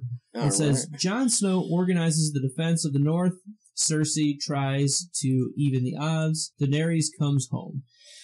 It's pretty succinct. It's very general and vague. I think I said earlier. But at the same time, I'd rather have it that way than be like, John and Sansa argue as they try to figure that stuff Sandor out. feels bad. Sandor feels Arya bad. wipes out an entire house. You know? Right. Samuel So Tarly cleans up shit. It does well. Again, like I said, it's their I don't biggest think show. it gives away anything, which is good, and it sucks because then every time before the episode airs, I'm like, just give me something. What's gonna happen? It's almost like we're gonna see the big players. It's the stuff you think's gonna happen. Not getting into what they actually should, but next time on Game of Thrones, it used to be 30 seconds. Now they're 20-second clips. Now they're going a lot faster. You get boom, boom, boom, boom, boom. Here you go. Bing, bam, boom. It's like, well, shit. I'm not gonna, go off of that. So I think their HBO is very much streamlining because they know what they have on their hands, and it's they don't need to promote. Well, they also can't show that much left. Exactly. They can't say next on as much because we have 7 episodes this season. 8. Is it 7? Is it 8? I think it's 8 and then 7. No, 7 and 8. I'm sorry. I'm 7, 8 for 8? 8 and for 8. Regardless, 7 for 7, there's 8 for 2, 7 or 8. potentially 2 less episodes, but I heard they're supposed to be longer. I've heard that too, where they're talking about on average more like 60 minutes on average. Oh, see, I've heard almost 2 hours per average, like almost 100 to 120 minutes on. This one was 60. We'll find out. I'm sorry. Talking season 8. Okay. Season 8 is supposed to be feature length for each episode. I mean, I hope so. That'd be phenomenal. Awesome. Yeah. So, Glenn, what did you think about the description and the episode title? I mean, anything stand off? It was generic. It just had the big guns, kind of what they're doing, but it didn't give away anything. I don't think it's almost like I could have. Just knowing what I've seen from season 6, almost had the same. If I had to come up with a thing before even seeing episode 1, it'd be something like that. Maybe Yeah. I thought it was good. The description was good. It was vague. It was more of we probably could have written it ourselves before seeing it. Right. That's what we would guess. Cersei needs some allies. John needs to kind of get that whole organization figured out. Get the North together. Yeah. And Dany comes home. We knew that. Dany's we knew she's especially when the name of the episode way. is Dragonstone, which I do like that they culminated with that. You easily could have started the episode with that. Yeah, and it was mentioned 2 times plus because there was the half mention with Jorah. Has the Dragon Queen gotten here yet? And Sam didn't know. So the Maesters didn't know at that point. Well, I'm more talking about Dragonstone in and of itself, with Cersei and Jaime saying she's going to land at Dragonstone. Again, they were speculating. That was where will they land? But then also Sam saying, hey, here's Dragonstone. It has dragon glass. So that tied the chapter title, or the episode title did tie together a good chunk of stuff. I don't know what is the. And I think the visual of the episode was Dany touching the sand.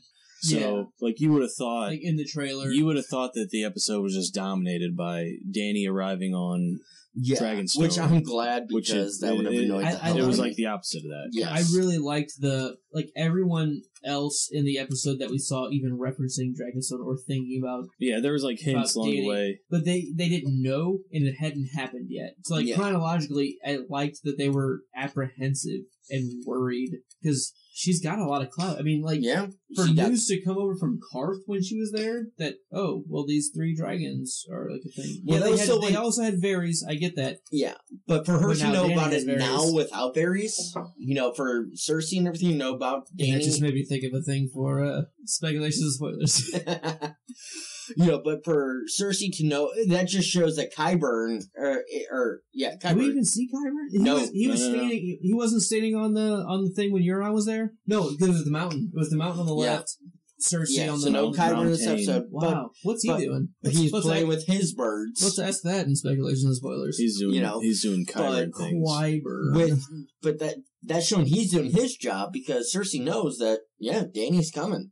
She's coming with her dragons and with the Ironborn, with the and the Unsullied and everything. And hold that a little closer. Oh, no problem. And so she's coming, and so that shows Qyburn has been. He seems like a pretty solid master of whisperers. He really is. He's definitely different than Varys. Yeah, he knows about the 10 million tigers. 10,000 times. Exactly. Inside joke. Inside baseball. Yeah. So, any final thoughts on Daenerys' homecoming? now Do you think she was homecoming queen? I'm gonna say for like the, I guess the spoilers or whatever. Okay, you got some like, more to say. Okay. Yeah. So my thing is with it, I don't like Dany's storyline. I like Dany's storyline better in the show than I do in the books. I will say that because they've streamlined a lot of the stuff. And it was a perfect scene for her getting there. No battle, no pomp and circumstance. It was, you walk in, it's open, let's get shit done. And I'm turning my tide to being like, okay, I want to see where she's going next time. So, I give it that. All right. Well, I think that wraps up the episode. Do you want to do favorites really quick? Yeah. That wraps up our group discussion of the groups of the show, of the episode. So, Glendog, what was your favorite thing this episode? Again, this is our favorite thing section where it could be a favorite character, it could be a favorite scene, or it could be a favorite line. It's pretty open.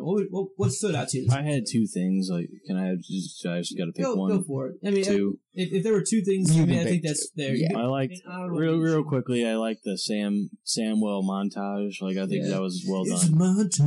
It's a montage. Like that was pretty. It was a pretty shitty montage. Pretty humorous. Just got also got to the point. Actually, speaking of pretty shitty montage. I think our little buddy here just added to that. A little buttage. Yeah.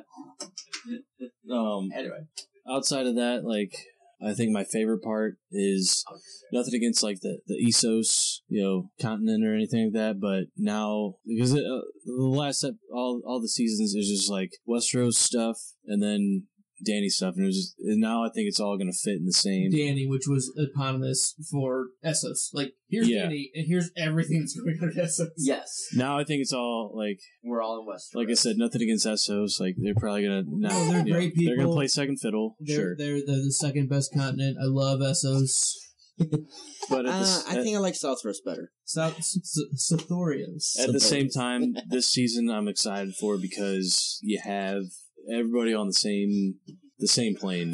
Things are finally where it seems like it's been building towards. Yeah. Since episode 1, like things are actually finally getting there. It's you have to choose if you're fighting between the Game of Thrones or the survival. And then of like the alliances. Is kind of the way I think of it. And then like it's just gonna be so fun to see like.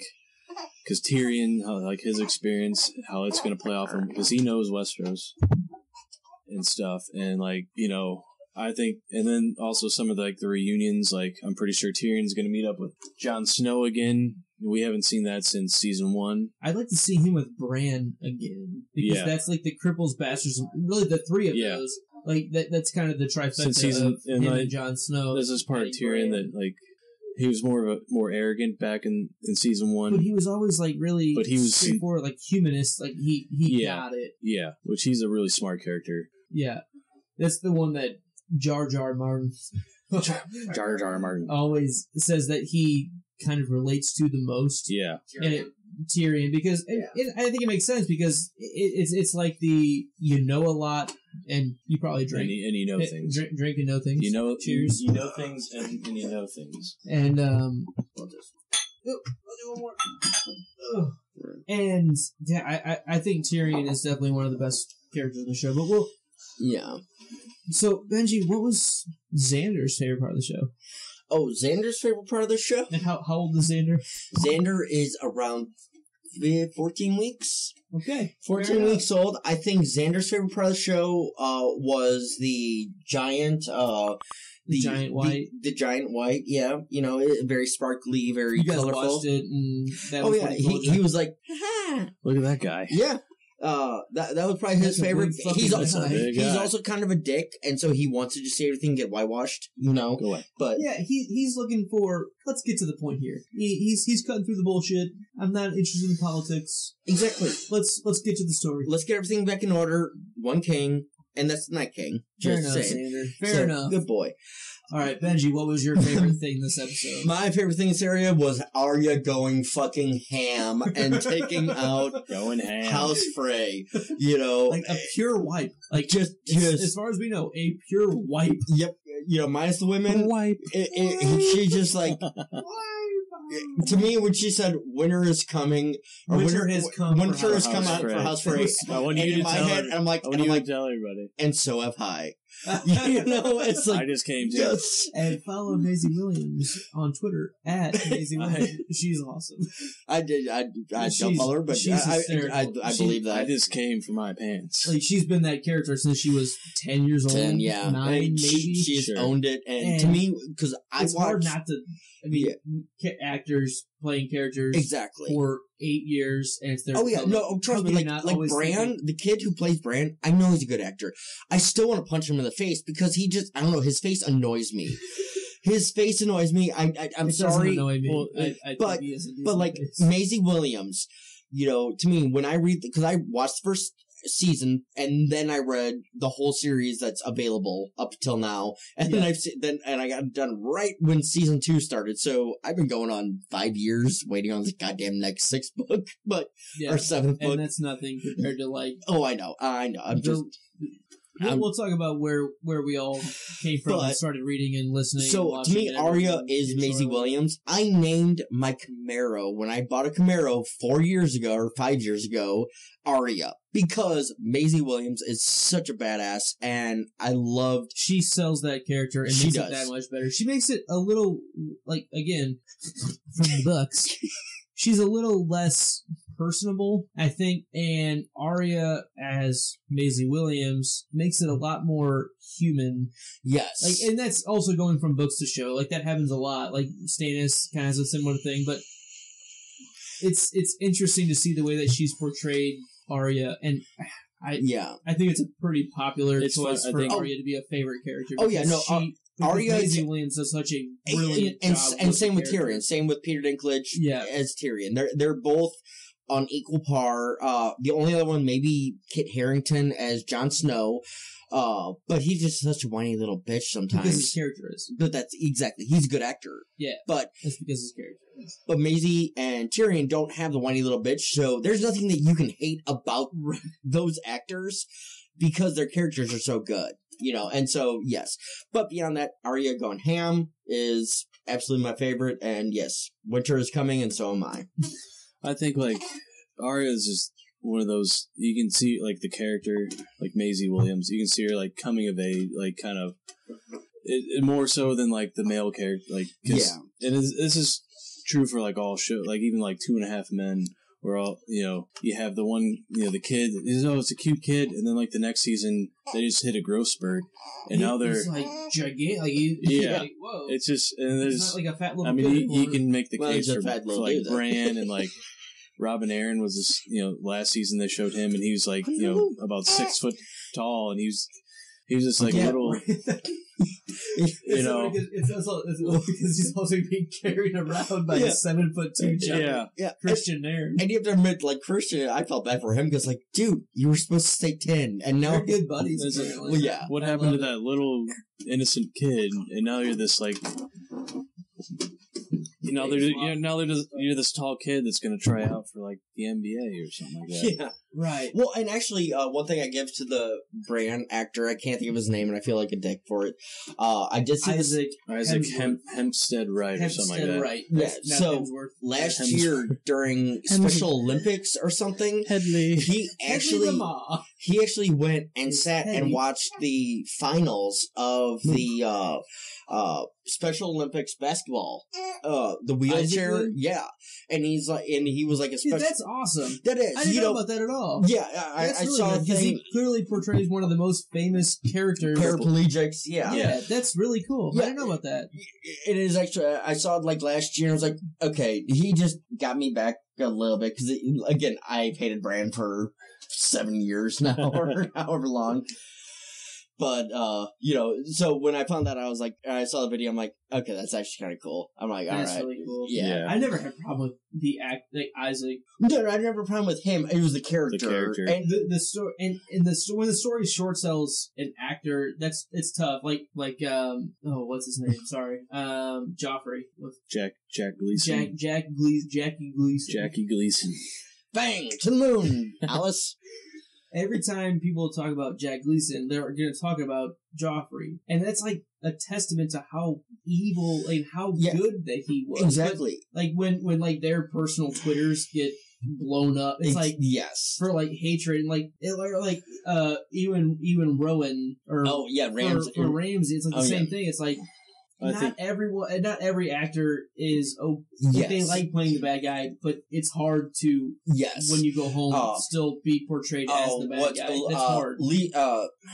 Catelyn's sister. No, Catelyn's sister. Liza Tully. Liza. Thank you, Liza Aaron. Liza, yes.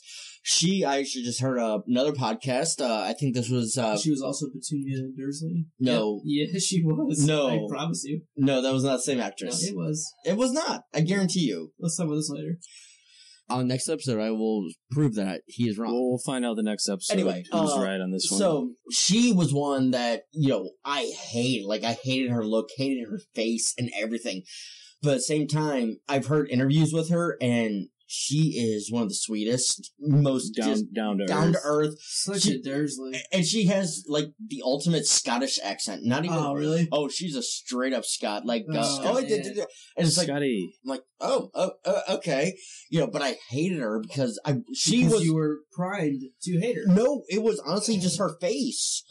I'm not gonna hate a lot of people's faces. I do. You even think about hating people's faces. If your face looks weird, I want to punch it. Are you good with this face? Yeah, that's a good little face. That's a good little ginger face. But no, I mean, her face and just the way, with the makeup and everything in the show, but she was just such a good actress that she caught me. Anyway, I think we got off tangent here, and that's probably my fault. I want to say, like, another good example it's is, the like... mead's fault. Blame it on the mead. In season 6, whenever Mirren Trant was in Bravos, and Arya was kind of... Like, she kind of went off on him to try to, like, assassinate him, because guy on her list, same town, might as well do something. The only ones out on her list at that time? Anyways, Mirren Trant goes into a brothel, and then he's basically won, like, the youngest girl. Too old. Yeah, like every girl's 17-year-old girls. These girls are like 15 years old, and they're too old. So, like, another, like, thing I, like, read, like, the actor that plays Mirren Trant was, like, so, like, heartbroken that he had to do that because he's like, look, I got like a daughter or two, like, I got kids, and he's like, you bring kids into it, it's just that's just not me, like, it's fine. I'm going up other things that I've heard. I haven't checked. No. You called me out. That's fine. She is not. Okay, she's not Petunia Dursley or whoever she is. Sorry, I didn't know that for a fact. So. I think the Mythbusters did something with that. The yourbullshit.com. All right, where do we go next? So right now, I think we have just my favorite thing. Yeah. What's your favorite thing? My favorite thing. Do you have one? I really liked the whole episode. If I'm gonna be honest, I really did like the whole episode. We got some White Walker men. You all right there, bud? You're pooping. He farts hard. I know that face. He's got a hard fart. There you go, buddy. More just he's clearly upset. Yeah. It can't be me. No, I didn't do anything wrong. I think I like the Sandor. That whole scene of him being humanized, and I think things were going that way. Definitely. And it's nice to see that they're not like sweeping under the rug. And he's just still the Hound. I really do think there's a difference between the Hound and Sandor, and I like the introduction of Sandor to the show. Yeah. We've seen hints at it. We've seen him wanting to be that. And now I think he's finally got something that he clearly believes in, but can't just out of hand dismiss it. And there are things that he gives a shit about.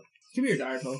But I think that was that whole scene with him and Barrick and Thoros, who they understand where he's coming from. Yeah. They get it. Barrick's like, I have no idea why it's me. I'm not special at all. That was a cool thing from last season, to where they had their, like, kind of falling out, I guess, where, they put the Hound on the spot, like, kind of, you gotta, what do they call it? Which part? When they were killing Lemon Cloak? No. Or it was a couple. It was actually back way in like season 3, but whenever they were like, when like they had Arya in the house, like before Arya in the house was a thing, she hated him, and they fought in the cave, in that cave or whatever. Yeah, they're and like he kills Beric. Yeah, and then Thoros brings Beric back like instantly. Yeah, because they were like, you're on the spot, like you're getting punished or whatever. Like this is your fate, And then there's another cool thing from Brotherhood Without Banners to be like, so he just killed Beric, like, so he's clean, like that, So he's good. He's good. Like he passed the trial by fire, by combat. Trial by combat. Yeah, that's what I was thinking of. Yeah, not fire for the hound. You're right. Trial by combat. He was successful. Yeah, so that means But then Beric comes back, and then it was cool to see them like get back together. Yeah, and even I like, and there's like no hard. There's like the jokes going around, but like the no hard feelings. Like, hey, we're both warriors. I get it exactly. Yeah. Like I really liked the shooting shit with Beric a little bit, being like, you know what? I never gave a shit about you. I never thought you were anything special, and you're not. Yeah, like. But I respect you. But he was like, "You're good. I mean, you're a good fighter. I get that. Like, tell me why, like, you're still around because what is going on? Yeah, like, why is this you? Because that's fair to ask. The Hound Sandor has such a problem with believing in things without seeing it, which I get that he's very skeptic and realist. Like he's like, you know what? If someone needs to die, I killed them. Like that was my job. And that's like there's no divine intervention. Like when people just kill people. When he sees a vision in the flames, it's almost like you get a different. He was like joking at first, like, "Oh, I see logs burning," and then he sees flames. Like you see that switch in his face. Even. Oh like, shit! He it's great by Rory. Oh McCann. man, Rory McCann. Yeah. He like he's check great. out like.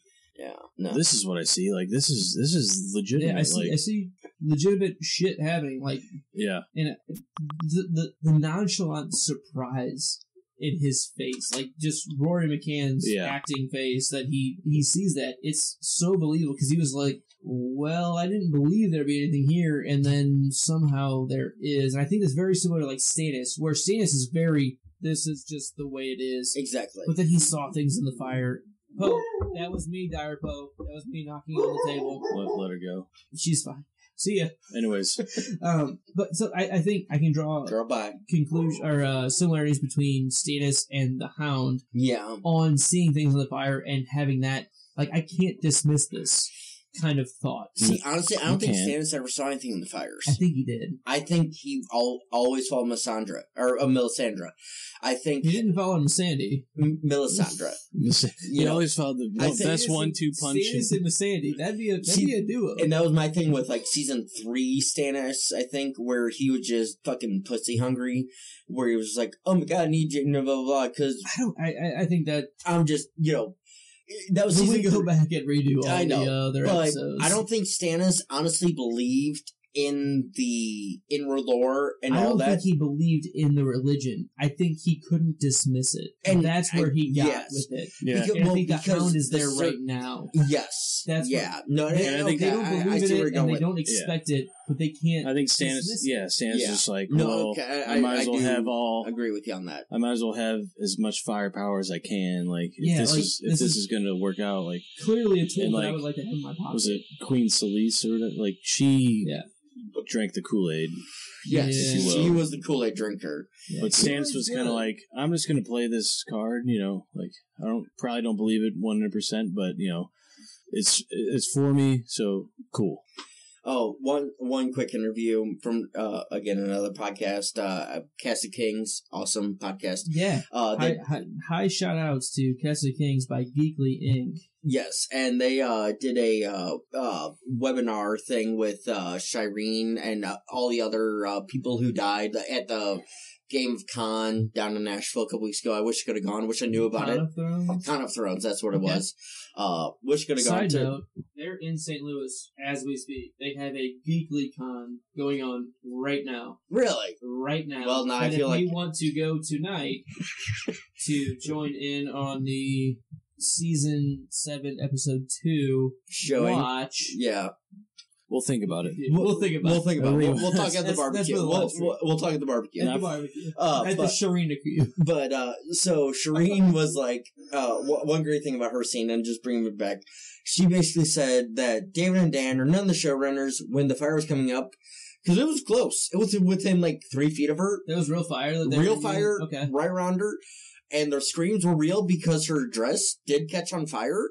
I mean, they were but chilling. They didn't bother telling her that the dress was fire retardant. Sure. Or repellent. It was made of asbestos. Pretty much. And so her screams in that scene, yeah, completely real. Because she's like, wait, no.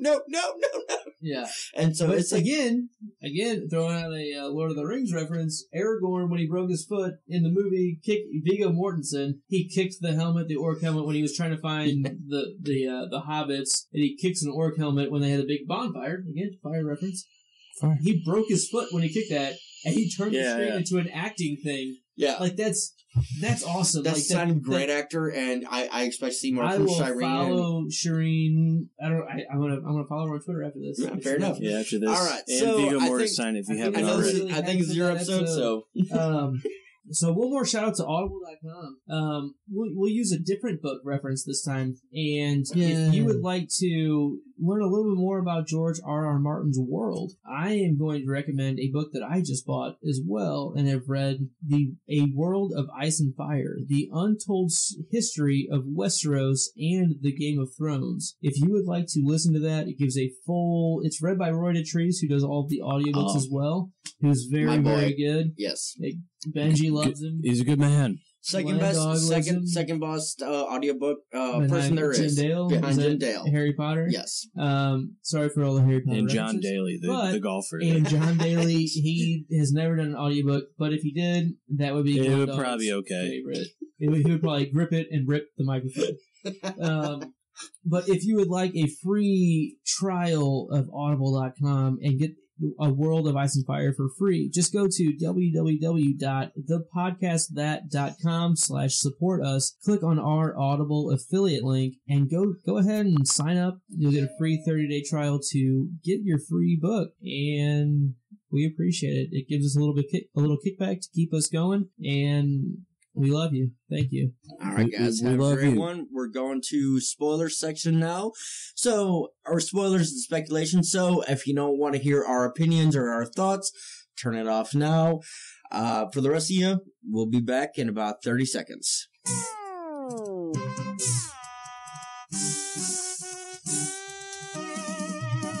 Yeah, I hate Maisie Williams and. You do. No, I'm just like the stuff like after you get off there. I hate Maisie Williams. Man, she's just and Petunia Dursley. And Petunia Dursley. Scroll down to the bottom.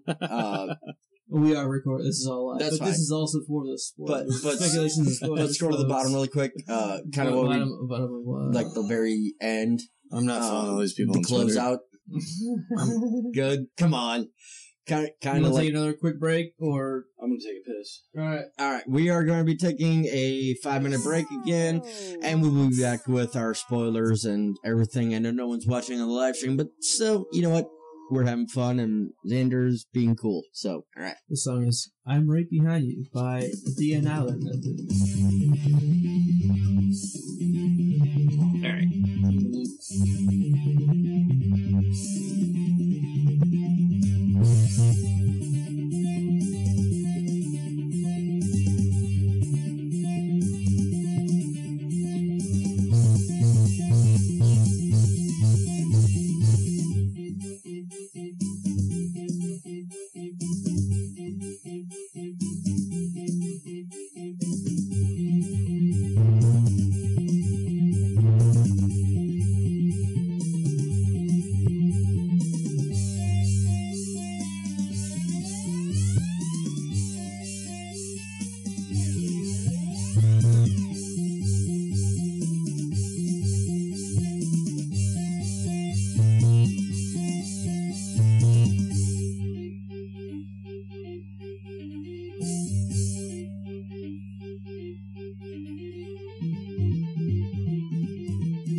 So we are here, and all right, we're gonna talk about the next on episode preview and anything else that kind of stuck out to us this episode that we thought didn't really fit into the episode major. Nymeria gonna fuck shit up.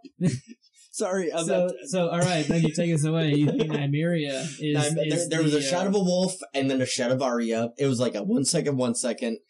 I'm really hoping it's Nymeria coming back into the fold, coming back with her pack of wolves to join up with Arya and just tear the shit up.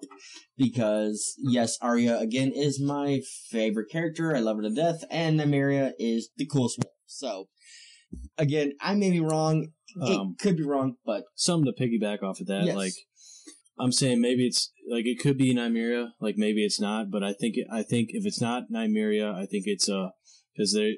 At least, book spoiler, like, Nymeria is part of this big wolf pack or whatever. Yes. So maybe... And that's been going on since A Clash of Kings, book 2. Right. So maybe it's like another wolf in the pack that just stumbles upon Arya or something like that, and then Arya gets gets like introduced to the pack with Nymeria as the pack leader. Yes. Yeah, no, I think that's fair. My first note was Nim? Yeah. Nymeria? Question mark? Like, Yeah. I'm excited to see where that goes. I Because just- that's the only yeah. other direwolf that we haven't seen since season 1. Shaggy Dog was killed off. Summer was killed off. You mean only one we have left? Greywind was killed off. Yeah. Lady was killed off. All we have is Ghost and Nymeria. Ghost and Nymeria. Nymeria. Yeah. And you can't just ignore that Nymeria was a thing. Exactly. So I think they have to bring it back. It's like, now. you so it's can't- not like a last minute thought in season 8. You can't show Yes. you can't show No, a agreed. wolf and have it not like Nymeria be kind of a part of it. Whether she's not the wolf that was shown in the preview or not, like The wolf that was promised. the wolf that was promised, like you have to have it as a part of the thing. Oh, by the way, yes. Starting off spoiler section, we're going shots again. One more Dragonfire shot. Again, this is made with ghost peppers. Make some at your own house. If not, ask If you'd me like to learn, send us an email. We will teach you. I'll send you the link on our YouTube videos on how to make it, We have YouTube videos on how to make which it. haven't been made yet. There you go. And we will make them as soon as you send us requests for them. As soon as we had. Also, check out thetoeofsatan.com. They have supplied us with our peppers, and they're a Yeah. St. Louis hometown company. Dustin's a good guy. So, all right. You had a great note for the very first part of the preview to be on, and I have a great follow-up to it. So, Glenn, kick us off. Glenn, kick us off on that. Which note are you specifying? The first one? Yeah. Okay, so there's a Winterfell meeting, and Jon Snow like talks about like, well, they don't even say any dialogue from Jon Snow. He just obviously had said something to the gallery, and you have a Royce from the Raymar Vale. Royce. Is it Raymar? Yeah, that's Raymar Royce just stating that, basically the Targaryens are bad news. Like, we shouldn't trust them. And this is true, but Royce is kind of a twat. So, and there's also, again, book side, but in the show even, he's kind of a twat. Show side, he's a fan of booze and boys, but but yeah, so anything Royce says, I don't know, he's a good warrior, a good fighter, at the same time, he's just a twat, so. So going back into it, Cersei is not a fan of Dany, which, that makes sense because, yeah, she's gonna fucking level her kingdom. Greyjoy, yeah. Yeah, like Cersei. Basically, Cersei's like, Cersei finally got to the where Mad she always thought. King's daughter is gonna ruin everything or something like that. Well, yeah, Just some she along is, that line. because you have no right to where you're sitting. None whatsoever. Your kids, even though they were bastards, hey, you're married to that guy, and from personal knowledge, even if a woman gets pregnant from another guy, the guy she's married to technically is the father, or is the legal father. I know this. I know this. Say that one more time. So, a woman is married. She gets pregnant. This is in Westeros or in real life? I'm going to go with both, because I don't know Westeros technically. Okay. Woman gets pregnant by another man, not her husband. If the other man doesn't step forward, or it's Then legally, the actual husband is the legal father. Yes. Okay. So, technically, when they were saying Joffrey and Tommen were not usurpers, but they were bastards, but Yeah.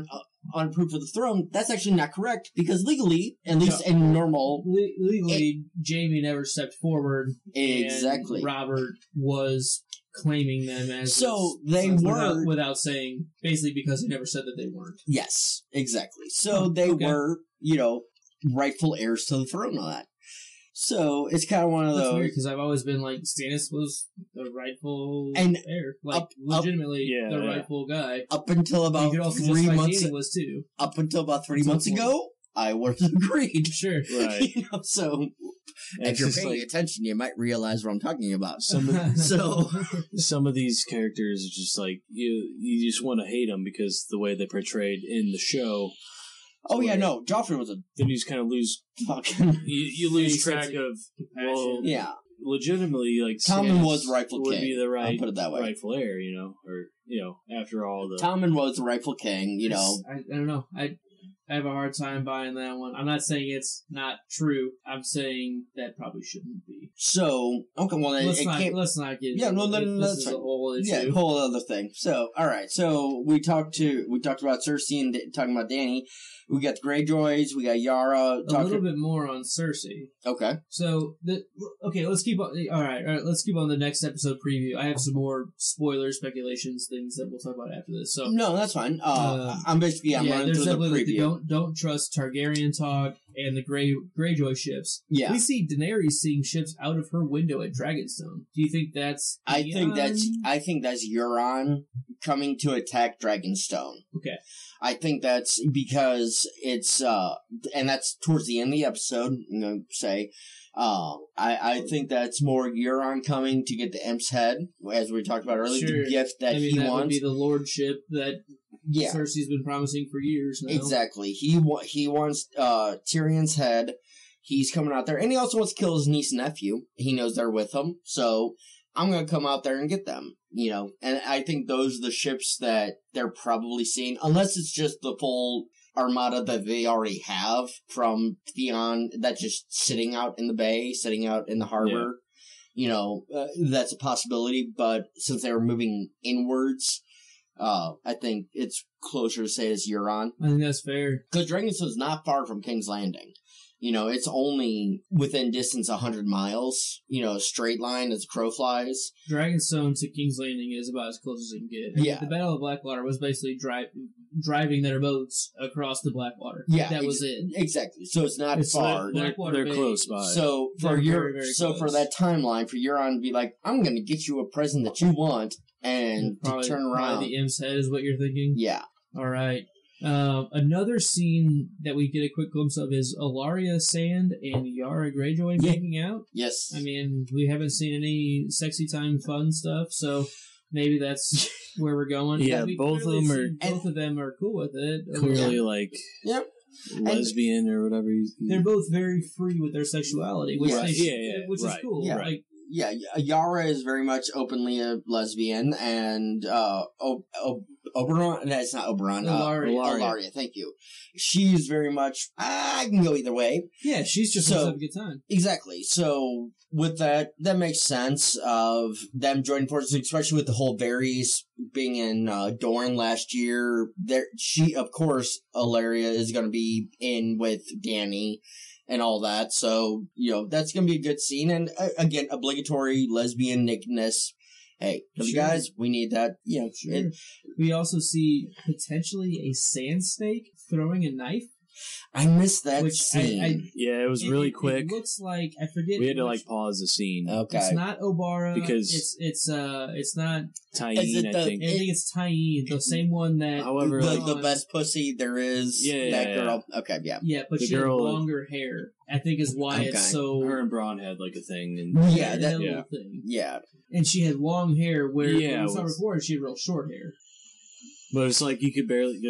All you see is just somebody, either going to stab someone or like throwing a knife or something like that. And I've watched the preview like 4 or 5 times. It's just really quick. I still don't see the scene, but we had to slow it down. But it almost looked like the same face of it was something to tell. But the actress. That's our guess, I think. Yeah, that played Tyene. I think. Gotcha. And so you got Sanda pondering, afterwards. Yeah, and right before that we see Varys and Daenerys hanging out, talking about something, but both looking over their shoulder. I don't know, like we'll have to see. We see Arya looking frightened or curious or I said startled, and then you something see surprising. A wolf, hopefully Nymeria. Yeah. And then we see Sansa deliberating, which, I mean, who knows? She's clearly trying to play the Game of Thrones, which it might be too late to care about. We'll see. But it's good for Jon to be more aware of the things that she can bring to the table. Exactly. And then we see Microfinger and Jon. I don't think it's presumably Jon. like maybe Jon ? I've heard people say it was Jon. It's not confirmed. I think it's Brienne. Really like from the shadow, I honestly think it's the Brienne the Beauty holding them up and doing it. Because we the hair. slowed it down. Like the hair looked more. It looked darker. See, and it was the hard to shadow. tell. I looked at the line, and it looked Briannish. I can see John. I'm not gonna say it's not. It's just gonna be one of those like kind of new things that they get like. Yeah, and again, for like John to do that, I think Littlefinger has to say something just really bad. Yeah. To John, like almost like you're not even a Stark, you're blank, and then like John's gonna be like, what? You're a Blankenship. You're a Targ. Yeah, something like that. I don't know. I definitely think. I know Brienne, like you say, Brienne has the motive too. I think he does. Targaryen. Yeah, no, in the show. I think Littlefinger yes. knows about Jon being a Targaryen. Right. All right, so quick hits on spoilers or speculations. So, Benji, what'd you have for your quick hit spoilers and speculations? We will see a white dragon, an ice dragon, and other dragon. Okay. You think it's one of the 3 that we've seen? Yes. Okay. I don't think it's Drogon because he's the biggest bass. But for that reason, it could be him. But I honestly see it being the green one, Viserion. Just gut feeling, visceral. He gets taken down and bitten, chosen, dead, whatever, and reanimated, by the end of this season. And that's what finally collapses the wall. That and brand mark magic, that's what brings the wall down. Okay. You got anything else? That's it. All right. Glendog, speculations and spoilers. What do you got? First thing, I think there's going to be more with, like, the Samwell, the Dragonglass, reading more about it, and, just kind of more knowledge coming in. More things are going to, turn up from that side. And then the more humorous speculation I have is, Ed Sheeran is going to play a bigger role, and he's going to be like a Weasley or a Weasley Bannerman, maybe. Yeah. Okay. House Weasley. House Weasley. If you like House Weasley, let us know. What's the words of House Weasley? We do not pay pure blood. We do not pay. This is just another Harry Potter reference. We do not pay. Sorry. We're not sorry. We're not sorry about Harry Potter reference. A redheaded. No, I think he might be a Bannerman to House Weasley. That's fair. He could be, yeah. So my quick thoughts are the Valonqar map. So this comes from when Cersei and Jaime are standing on the map. Cersei standing on the neck. At the neck, and Jaime is like standing around the fingers. So I think if you look back to, the Valonqar prophecy, it's basically your younger brother will choke the life out of you after all of your kids are going to be dead. So I think that's very interesting to look at, that it's going to be Jaime that chokes the life out of her. Yeah, no, agree. I do believe, because it did say it's Valonqar is younger brother. Younger brother, and he was born second. He came out holding her foot. Yes. When they were born as twins. Yes. So, say what? 1%. Look at, I'm adding one thing to the show. Sure. Okay. So, all right, I have one last. I have a couple of more. Yeah. No, go for it. Yeah, that's fine. And I really like that they threw in the from the books, from the books. Gravedigger shout out to Sandor Clegane being a gravedigger when he's digging a grave. And if you don't know that part, you need to read more. But it's really cool, and I think a lot of readers have assumed that was him, and it's cool that the show has done something a little bit differently, but still brought that in. We kind of talked about how earlier on Varys, he's clearly the information guy. Like, he's the one that knows things, and it would be interesting. He's the one who doesn't drink and knows things. He doesn't drink, but he knows things. It would be really cool if, because of that, I don't know, reputation that he has, that he could spread disinformation around the realm. Oh, absolutely. I think that's going to be a really interesting to watch. I don't know if they'll do it. I think it's a really interesting thing that they could use, because disinformation is a valuable tool. It's actually It's almost fake news. more important than Fake actual news, Fake news information. is hard to shut down. I mean, it just is. Yeah. And my final thing is that what you're looking for? Yes. there was no Kyburn. What do you think Kyburn's doing right now? He's got He's working his birds. He's his got an new ace. birds. He's not being swept under the He's rug. got an ace up working his on sleeve, something. Yeah, probably. he's giving the treats. Hell, he took out fucking shit. Who did he take out last year? Lancel Lannister? No, Lancel the and other Pycelle. Lancer. He took out Pycelle. Yeah, you're right. He took out Pycelle. Kevin was one of in the show. That's book. I'm thinking book. Cersei took out, and Varys took out Kevin with the crossbow. Yeah. And so now they're kind of merging Pycelle and Qyburn in that aspect, taking out Pycelle and Varys. And Varys. Qyburn. Sorry, Varys and Qyburn. They're playing a little bit different roles. Yeah. But that's really all I had what are your right words? at this point. So that's kind of going to do it for us. We have just a real quick, on our taking things out of the show. Glendog, what's your house name? My house name is Glenn of House Dog. And what are your words? What are your words? Sorry. I don't have words right now. I'm gonna come up with it by next show. I'll have Okay. something. All right. Fair enough. We'll all come up with words for next episode. Fair enough. Luke, what is your house name? I am Lucan of House Blackmead. House Blackman. Nice. Benji. Any words at this point? I think let's put that off. Let's come up with it for next episode. Because I do have mine. So We'll We'll see. do the houses this episode. That's fine, that's We're fine, going to that's reveal fine. the words of next. I am House McLean. It is a good, strong Nordic, Celtic name. House McLean. You'll hear the words next time. All right. Well, I think that's going to do that for us this episode. Join us live every Monday night after each episode this season on Twitch at our channel on Twitch. Know and Drink. KNOW and drink. Yep. Follow us on Twitter at Know and Drink. Send us an email to knowanddrink@gmail.com. Find us on Facebook at facebook.com/knowanddrink. Subscribe and rate us to us on iTunes. And as always, don't turn your back on the wolf pack. Winter is coming, and so am I. And as always, stay imaginary. Thanks.